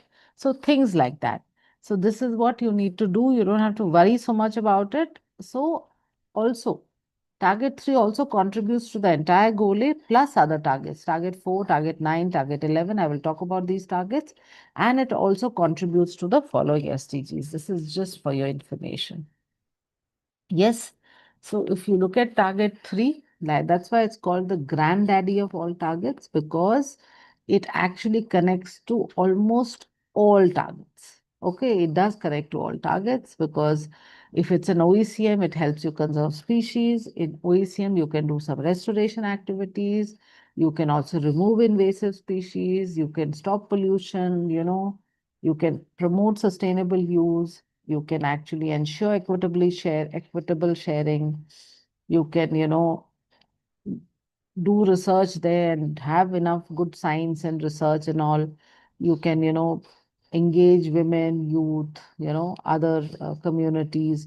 You can do education, awareness, all of that kind of stuff. So this way, if you see that this is how the target 3 actually helps and contributes to all other targets. And that is why it is called the mother of all targets or the granddaddy. Yeah. Now, if I come to target 4, which basically says how do you halt extinction of species, right? This is a species target. So basically it says that a lot of species are dying. People who are from Delhi know that we have lost our sparrows from Delhi. People in other areas also know that we are losing species. So target 4 is all about species conservation. Target 5 is about how do you use, harvest, and trade wild species sustainably. Basically, it means that how do you ensure that if you're harvesting medicinal plants, how will you ensure that the use, harvest, trade is sustainable? If you're taking amla or honey or mahua or any such things from the forest, how do you ensure it is sustainable? That's target 5. Target 6 is about eliminating, minimizing, reducing invasives. So that is your MCOP target 2, which says reduce the presence of invasives in your city with all the stakeholders. Because it has been found that invasives are one of the main direct drivers of biodiversity loss. It also is a leading cause of biodiversity decline, especially in island ecosystems. It also poses a threat to food security, human health, and economic activities. If a farmer's land or his wetland or water body gets infestated with invasive, really, earn his livelihoods from it. So that's why it also poses a threat to food security, right? So that is your MCOP target 2, that you have to identify, any patch of, maybe it's a garden, it's a water body, it's a forest next to you, which has invasives, and how do you ensure that those can be removed or those can be eradicated? So that is the target 6 and your MCOP target 2. Yes, then the target 7 is about reducing pollution, right? Reducing pollution from all sources. Pollution is one of the main reasons for pollution is plastics, is improper waste management and disposal measures. you know where does the kuda go? Anyone who, you know you see how much of trash is on our roads, in our gardens, right? In water bodies, you see plastics everywhere. So, how that is your MCOP target 3, which talks of implementing waste management and disposal measures with all the stakeholders in your city, right?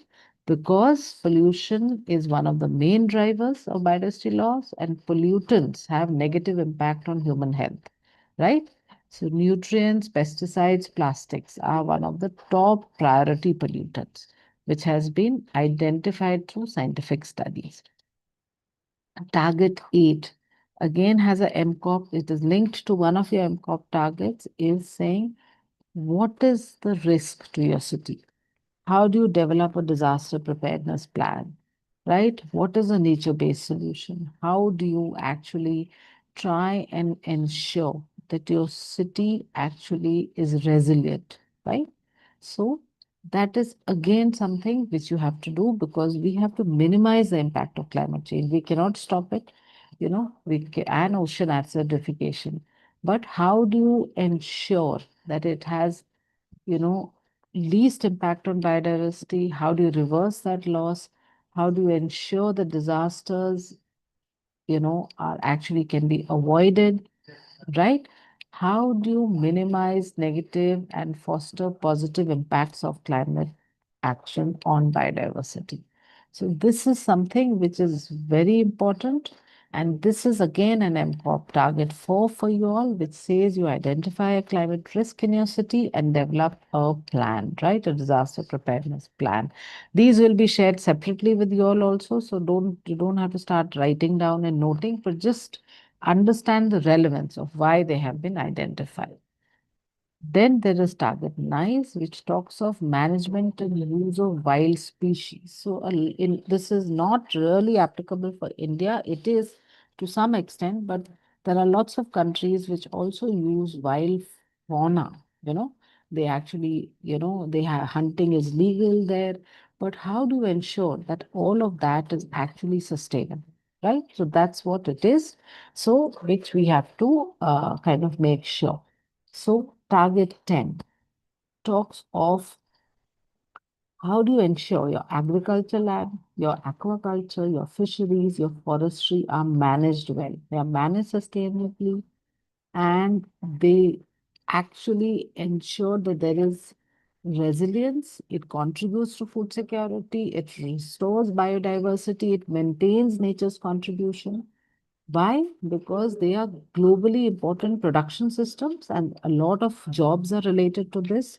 A lot of people are fisher folk in our countries. They depend on fisheries for their livelihoods. Forestry is where we all get our, timber from, whether we import it or we generate it in India. But half of our house construction and other things depend on that. Aquaculture is an important livelihood source. Agriculture, we are an agrarian society, we are an agrarian country. Agriculture is one of the most important production systems for us. And increasing demand, intensification of agriculture and these systems is leading to loss of biodiversity and ecosystem services. You all know that pollinators play a very important role, right? It also increases the demand for water and land. It increases the demand for intensification through machinery. But how are we ensuring that these production systems ensure that soil fertility is there, there is no soil erosion, there is enhanced pollination, there is reduced pest outbreak? How do you ensure that? Because only when you ensure that, people will actually get or enable them to ensure their food security, their livelihood security, because a lot of people are engaged in these production systems. So, one of your MCOP targets is again about assessing soil health in your city and strategize a plan to improve soil health. It could be your village, it could be your town, it could be your city, it could be a, so this is something which you all will have to look at again. Again, target 11 talks about nature's contribution to people, that how do you ensure that nature's contribution to people is appreciated and acknowledged, right? What does nature do? It provides us free services. You get fresh air, you get water, you get good soil health, you get free pollination. If our farmers had to pay for pollination, then agriculture may not be a viable occupation anymore. So that is what it is. It protects you from natural hazards and disasters. When cyclones come, it is known that areas where there is good mangrove cover actually have less impact. So this is something which we need to also look at, which is target 10, 11. Then there's target 12, which actually talks about benefits of green and blue spaces. We all love to go to walk in the parks, right? We all love to go and see a river flow, kind of flowing through our city. So these are your green and blue spaces. So how do you increase these spaces? Because they have positive effects on human physical and mental well-being, right? They also provide niche habitats. You have birds come there. There are more birds in parks than in where we have lots of flats.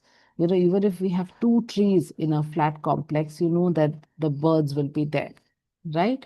So how do you ensure that you have good green and blue spaces and they don't get concretized and they don't only get covered by exotics, but they have. So one of the MCOP target 6 is about conserving the green and blue spaces in your city, right? And the other is implementing a plan in your school's municipal area with all stakeholders to conserve biodiversity. So one is about the space, one is about the species and the habitats. So if there is a green and blue space, how do you ensure that it's actually conserving the local biodiversity? That is what is important, you know. Hmm. Are there the right plants? Are there the right trees? Are there the right shrubs there, which actually promotes local biodiversity, and it attracts birds and attracts bees and attracts uh, other small organisms which actually help in improving the area and the quality of the city, as well as and kind of provides that kind of a mental and a well-being for people who go to those areas, right? So that is your two targets are linked to actually the target 12 of the National Biodiversity Strategy also.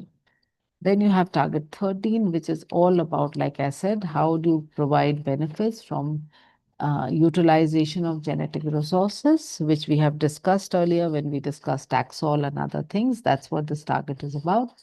Target 14 is about full integration of biodiversity into policies, plans, and development processes. So when there is a flyover being built, do we ask the question, is it cutting through a green space?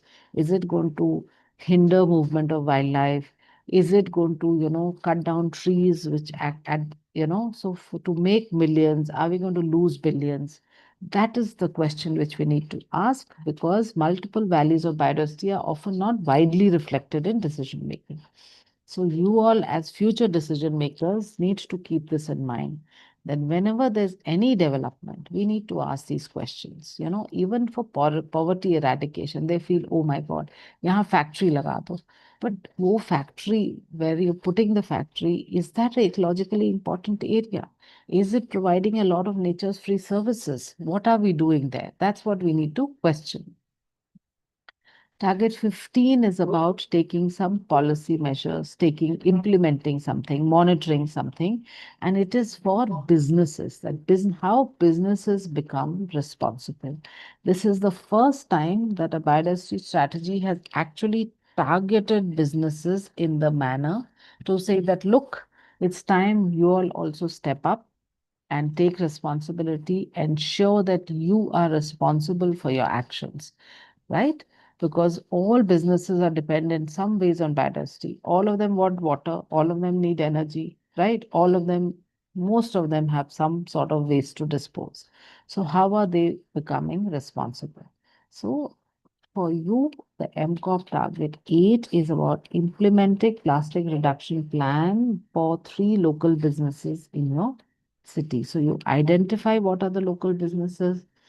Are they using single-use plastic? How are they recycling it? How are they procuring it? Can they stop using that plastic and use something else which is more environment friendly? That is what you need to sit and discuss with the local businesses in your place. Target 16 is about how do you ensure people and citizens become responsible? How do you ensure that everyone carries a cloth bag when they go to the market? How do you ensure that people do not throw waste? How do you ensure people recycle? So that is what it is, that how do you create awareness? How do you enhance knowledge about biodiversity? How do you build effective arguments? How do you encourage people to ensure that they make wise choices? You know, they have the information, they reduce food waste. Food waste is a huge thing for us, right? We have our fridges stacked with katoris, and then one day all those katoris, the stuff in the katoris go into the bins, right? How do we reduce waste generation? How do we ensure that our footprint is small, right? So it is again the MCOP target 19, which can also be linked to other targets, is about how do you ensure that your citizens of your city make sustainable consumption choices and reduce waste generation. So this is also linked to your pollution target, because the moment you reduce waste generation, you also pollute less. So that's sometimes is how the targets are cross-cutting also. Target 17 is about biosafety measures. Some of you may have heard of GMOs and LMOs and synthetic biology. So we all need to ensure that when we are working with genetically modified or living modified organisms, are we taking a precautionary approach?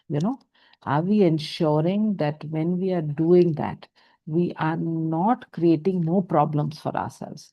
So that is what is called the biosafety. All of you know that when we bring in pets or plants or anything from abroad, there is a quarantine facility. The quarantine facility is actually a biosafety measure. So think about it like that. Like that when there was COVID, everyone was told to stay inside so that that was also in a way a biosafety measure, right? That was it. Then target 18 is about phasing out all forms of harmful subsidies. So sometimes we are giving a lot of subsidies, and because of those subsidies, people are probably using too much of fertilizer, too much of weedicides, too much of fungicides, right? So that also leads to biodiversity loss. So how do you try and repurpose these?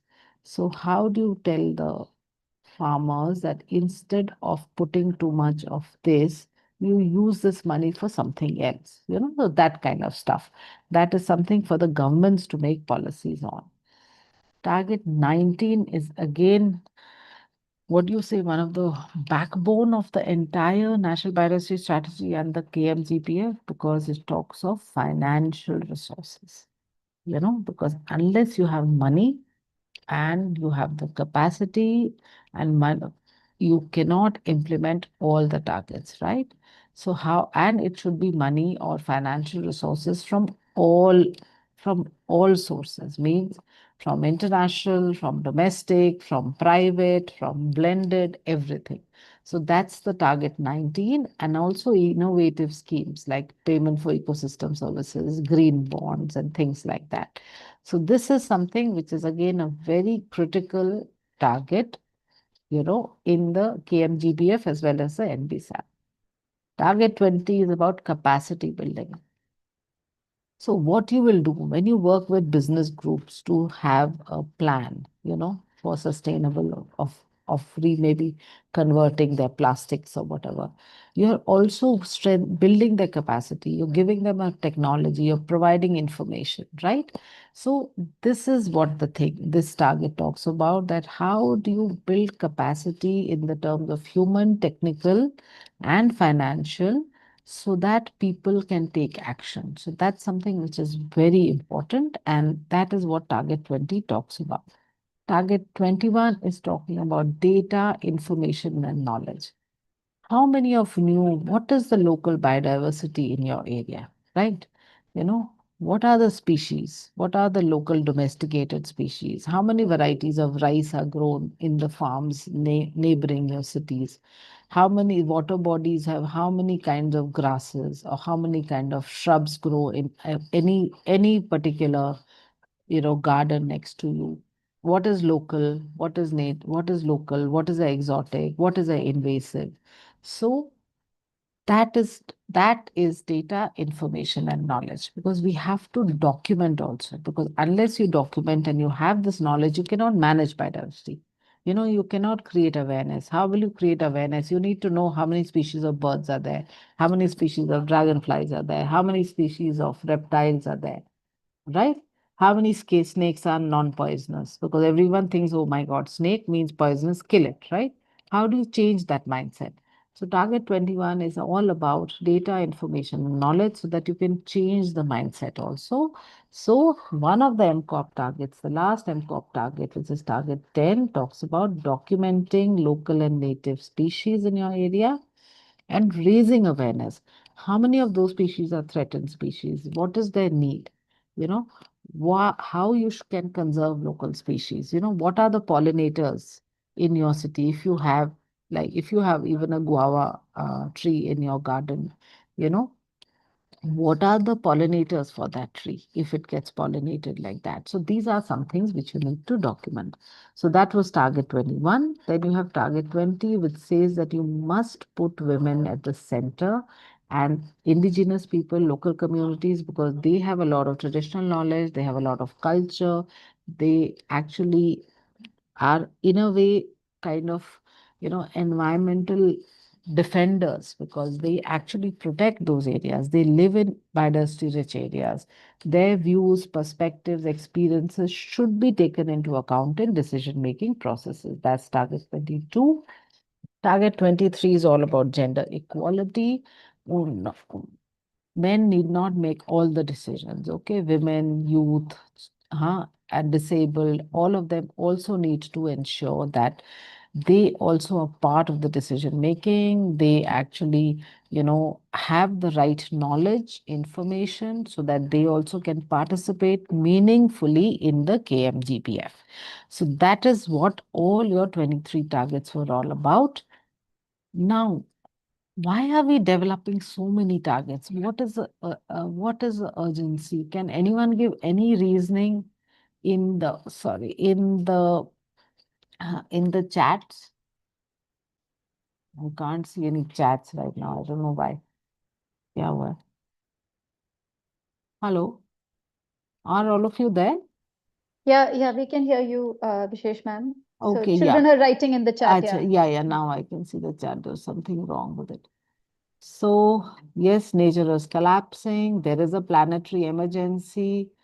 Yes, that is very correct. So all of you understand that we have created the situation where it is a planetary emergency, right? So what is it? Nature is in the red, you know. And who are we? We are actually reliant on water, soil, pollinators for nutrition, health, livelihoods, right? We know that, but we are destroying nature, whether we are doing it deliberately or indirectly or directly, whatever it is, but we are destroying nature, right? And what are we doing? So we are exposing ourselves, we're making ourselves more vulnerable to more extreme weather changes, pollution, pandemics, right? All of this is happening because nature is in the red. So that is why we all need to act now. And that is the reason why we have this global biodiversity plan. It is called the biodiversity plan, right? And also another justification is that half of our global GDP actually comes from nature. Forest sectors, fishery sectors, pollinator sectors. So agriculture, forest, fisheries, all three, actually gives us so much of money. There's so much of employment, right? But if you look at it, 93% of global fish stocks are threatened. 40% of pollinators are threatened. We are cutting down large chunks of forest in the name of development. So what are we actually doing? Yes.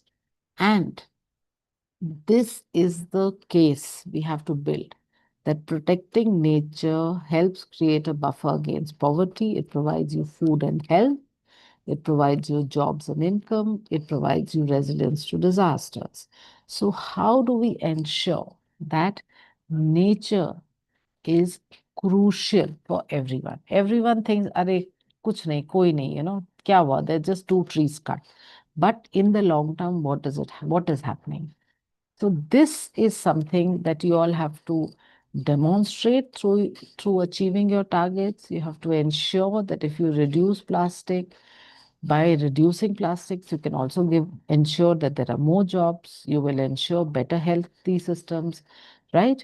And you suppose if it's a water body from where you're removing plastics, you will also prevent floods, because a water body which is silted, which is polluted, which is full of everything except water, actually also leads to floods in the rainy season. So that's where we are, and that's what you have to take local actions to ensure that these three things are the response for why are you doing that. Any action you're taking, why are you taking it? Because you're contributing to these three factors. So conserving nature actually gives you these answers, right? So in conclusion, this whole KMGBF and the MCOP is also a mission to reverse nature loss. It is to help all of us to take actions as citizens to conserve our ecosystems, to reduce our footprints, to target the drivers of nature loss like invasives, plastics, and things like that, to ensure that we have a good implementation. Unless you have a good plan, you will not be able to achieve it. You have to mainstream biodiversity. Once you take a local action, then you have to showcase it to others, saying, look, if we can do it, everyone can do it, right? And we have to respect all the stakeholders, especially IPMCs, that's your local and tribal communities, your women, youth, and differently abled.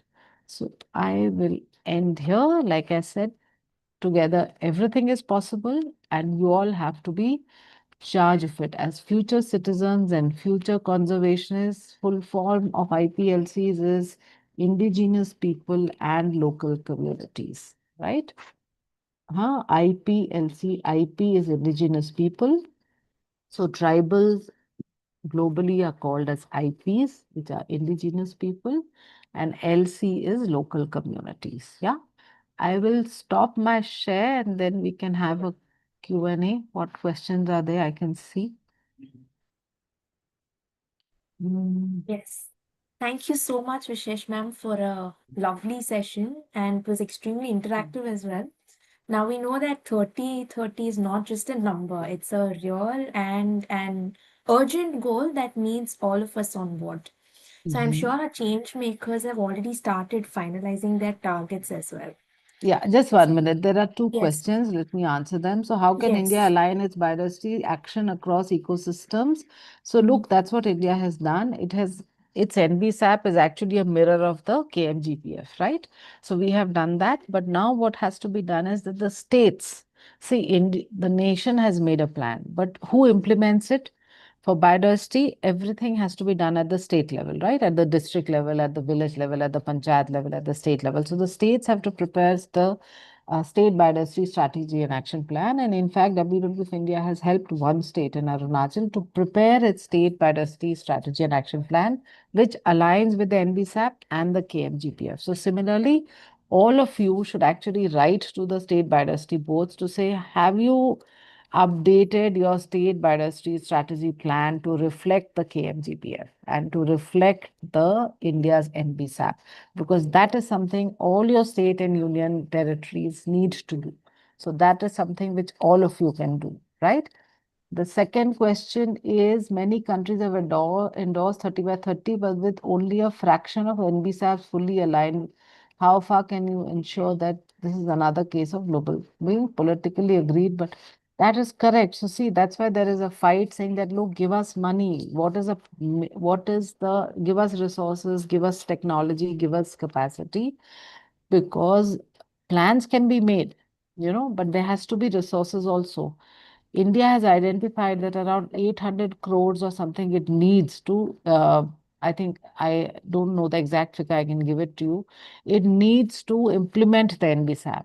So, that's also something all of you can, write to maybe there is what do you say, PM's email ID or something for all citizens to say, look, this is what the NBSAP says. Where is that money? Has that money been allocated? Right? Because we just have 5 years, no? Yeah, 5 years here. We have only 4.5 years. So it is public knowledge that 816 or 861 something is needed to implement the NBSAP. Where is that gap, the money coming from? So that is also something all of you can do, right? That's also something you can, ask people that, look, as citizens, as future, you are the ones who are going to enjoy the biodiversity which we leave behind, that's for you all. So you all need to take action, and that's public information. If you just do NBSAP and, finance and, how much is needed, you will get it. There's a news article on it, so you all will easily get it. That's one thing. The second, the CPS, how can scientific data tradition be leveraged? So yes, in fact, that's something which is very important, and that's what India is actually very nicely trying to do, because it has something called biodiversity management committees. We have a very good institutional framework. We have the National Biodiversity Authority, we have the state biodiversity boards, we have the biodiversity management committees, and scientific and traditional knowledge we have a digital library on traditional knowledge, that, so we have actually documented it. We are using it especially for the access and benefit sharing mechanism, where actually all of this traditional knowledge and ecological knowledge is used to commercialize, drugs and medicines. So that is what is being done. So India is trying to do it. India is actually asking those companies to also give some money for biodiversity conservation and to people who are doing this. Why is a biodiversity framework more qualitative and not quantitative? So actually, if you see, a lot of targets say by 30% reduction, 20% reduction, whether it's invasives, whether it's restoration, whether it's conservation, whether it's some pollution, also half the food waste. So there are quantitative numbers in those targets also. So if you look at it, some of it is quantitative, but like 190 countries come together to agree on some things. So therefore, some of it has to be left qualitative because there's not enough consensus always. Okay. So local communities can be involved in conserving their local resources, in sustainably using their local resources, in documenting their local biodiversity, in actually, if there is a road coming up or if there is a factory being set up, then for them to ask the right questions. That is that harming biodiversity? Do we agree to this? Are we okay to lose our grazing lands? Are we okay to lose our medicinal plants? So that is how communities should be provided the right knowledge. They may not know that they have some vulnerable or threatened species next to it, right? Yes, so that is how they can be involved. How do we measure restoration? That's a very scientific question. There are lots of ways to measure. You put up a sample plot, then you also put up another plot. So to measure that, in 2 years, what is the growth, how many species have come up, right? So species diversity क्या है वहाँ पे, whatever you're trying to restore, or if pollutants you want to remove, that the pollution load, you have to take a baseline, then you have to see whether the pollutant load has become less. So that kind of stuff you have to do. But for whatever you choose, for monitoring and measuring, I'm sure we all can sit together and decide something for you all. How do we proceed? How do we proceed? That I think I will ask Avni and the others to respond at for the target 10. What was the target 10? I'm forgetting. So, kya tha whatever it was, I'm sure they'll help you. If not, you can always come back. Okay. There are 23 targets. Yes, there are 23 targets, but for you all, we have made 10 targets. So that, and those are workable targets. Look, you can't help to do species, kind of any work-related species, or to phase out in subsidies, harmful subsidies. So there are a lot of things you as a individual or a student or a community of students may not be able to do in a short span of time. So we have also identified targets which actually are relevant for probably urban environment. So that is it. Okay. And how do we spread awareness? Yes, so you can spread awareness in all these 9 targets, all the 10 targets. What is soil health? Why is it important? What kind of ecosystem services green and blue spaces provide? How harmful are plastics? Why do we need to dispose waste properly, to avoid diseases to this? What are the local species? So for all of these, you can actually do sorry, I jumped up. Did I answer that question? I think Yes, so. I ma'am. don't know. Yeah, Ma'am, okay. you So did. answer that. So then how can we as young development? So you need to be aware of what is being developed. If you're part of a society, a resident welfare association, you can also ask that questions. If you are in a city, there are city plans, there are master plans of cities, you can ask, you can try and read them. If you are belong to a district or a rural area, you can reach out to your panchayat, you can reach out to your block development officer, you can reach out to your district collector and ask that what are the development plans of ours. We want to know, is it on any ecologically important area? That's what you can important. Can you summarize OECM and PAs? Okay, I will do that in the end. NB SAPs are quite effectively organized, but SB SAP so yes, SB SAP actually are carried out. There are some states which carry them out very well, some states don't. But again, it depends on how well those are developed. And they should also be developed in participation with the people, right? People should know about it, no? So suppose the NBSAP says that we have to phase out single-use plastic. Then all towns, markets, developers, everyone should know about it, right? You can just have a plan, and if you don't inform people about it, then how does it get implemented? Role of social forestry in biodiversity conservation. See, social forestry helps in two, three things. If people are extracting forest fuel wood from forest areas, social forestry helps us to reduce that pressure of the forest, right? Because from social forestry, you can extract your fuel wood and fodder if you need that, right? So it may if it's a mixed plantation, that's what's encouraged, then it also contributes to some form of biodiversity because it becomes a habitat for birds and bees and all, and it also reduces biodiversity decline in your natural forest area. So that is how it can actually contribute to biodiversity conservation. How can we ensure this is reaching people? What is reaching people? Bache, I don't understand. How can we actually gain interest of people in our target? See, that is what is that. You have to build effective arguments. You have to challenge them. You have to say that, look, if you do this, this is better for the long term. And for that, you have to have a good argument for it, because you can keep giving gyan, oh, nature is very nice, no one is bothered, right? But if they know that by doing this, actually it helps them, it improves their health, it improves their surroundings, it gives them clean air, then they will all take part of it. So What is your opinion on whether local communities should be in a process of conservation of any resource? Yes, they should be involved. Does more good than hard than bad, I guess.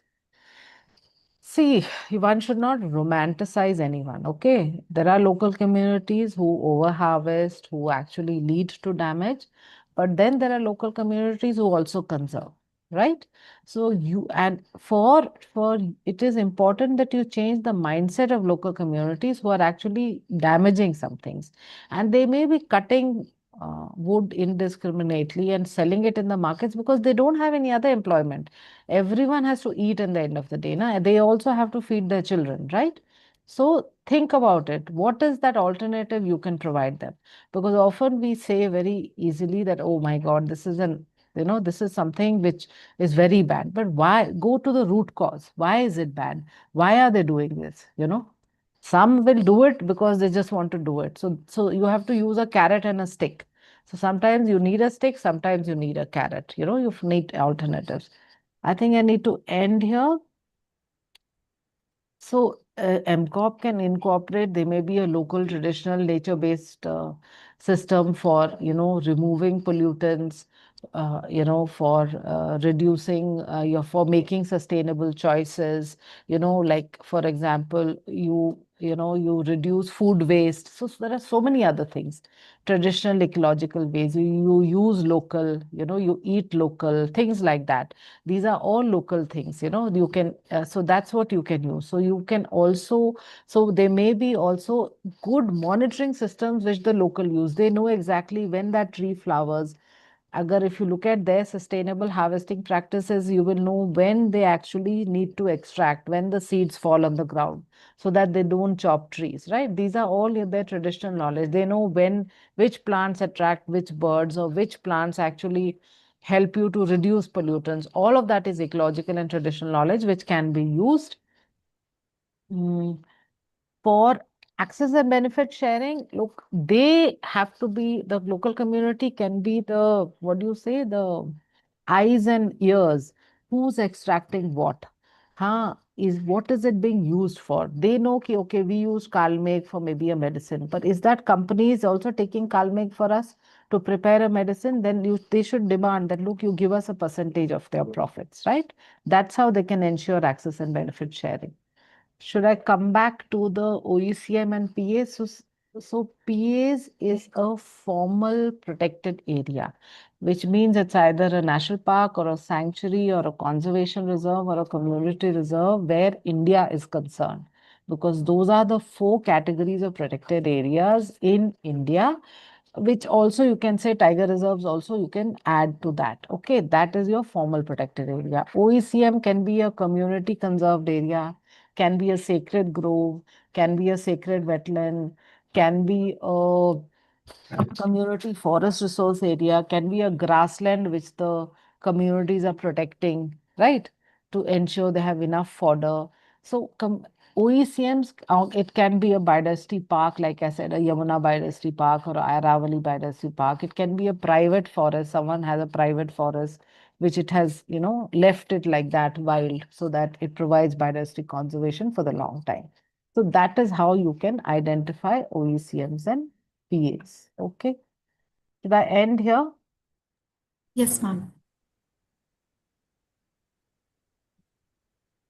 Yes, Thank ma'am. you. Thank you. Thank you so much, ma'am, for that, for answering all the questions very patiently and for being here with us all this while. Over to Avni. I can leave now. Thanks, everyone. I hope you all had a good, it was clear and you all understood things. I mean, Neha can share my email if anyone wants to get in touch and get any clarification. Okay. Thanks. Bye-bye. Sure. Bye-bye. Thank you so much, Vishesh ma'am. Thanks.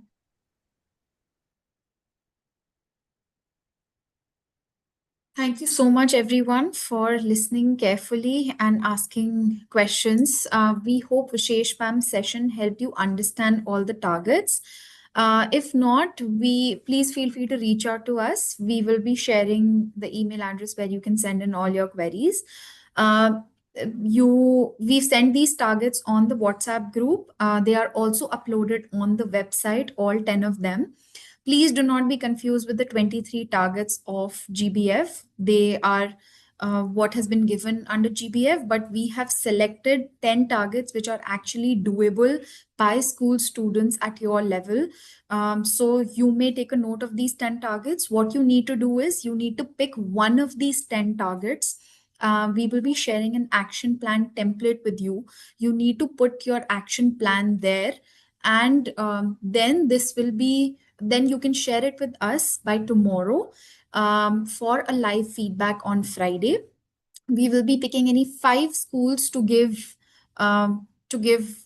feedback, and post that you can submit your action plan by the 28th of July. Now I request Subiksha to kindly take over. Thank you, Avni, for explaining all the steps the children should be doing. And so I hope that you'll be all, I'm sure all of you have already finalized on your targets. And if not, like Avni said, you can go ahead.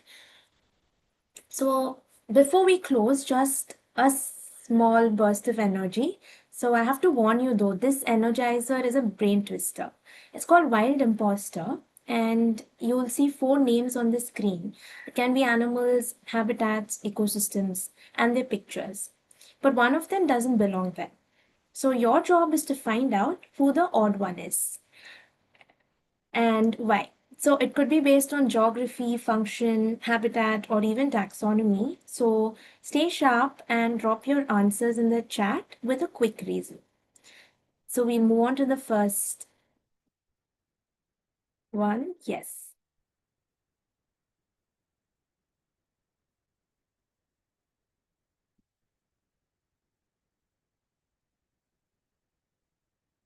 Yes, you guys are right. It is the star tortoise. Yes. Yes, it's a tortoise and it's not a turtle like the rest of them were. The next one, along with their names. Yes. Cassowary, kiwi, emu, and ostrich. So all of you are giving me kiwi, some cassowary. Well, the right answer is ostrich, because the rest of the flightless birds are found in Australia, whereas the ostrich is found in Africa. We'll move on to the next one. So these are places: Bitterkanika, Gir, Gulf of Mannar, and Sundarbans.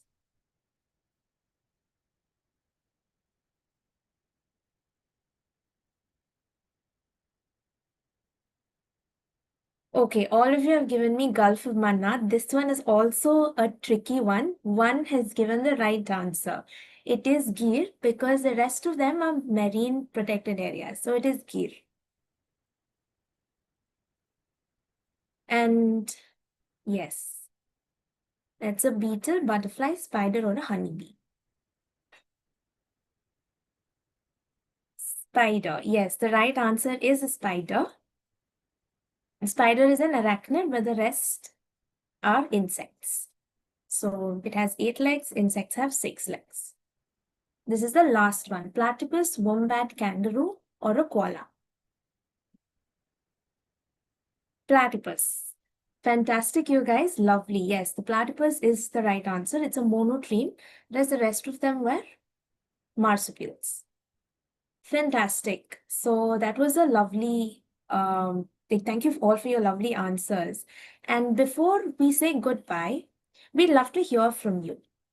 So type in the chat box 2 things that you learned today. It can be anything, it can be a new word, a concept, a speaker you connected with, or just something that made you think, anything that you enjoyed about today.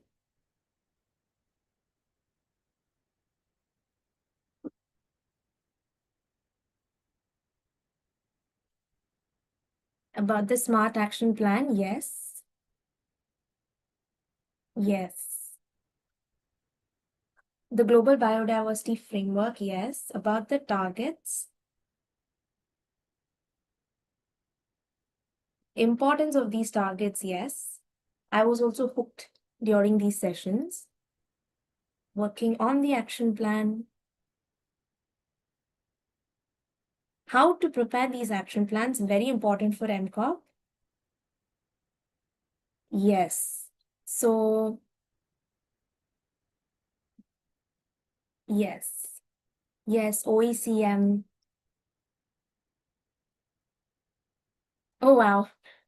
Okay. Smart action plan. Fantastic.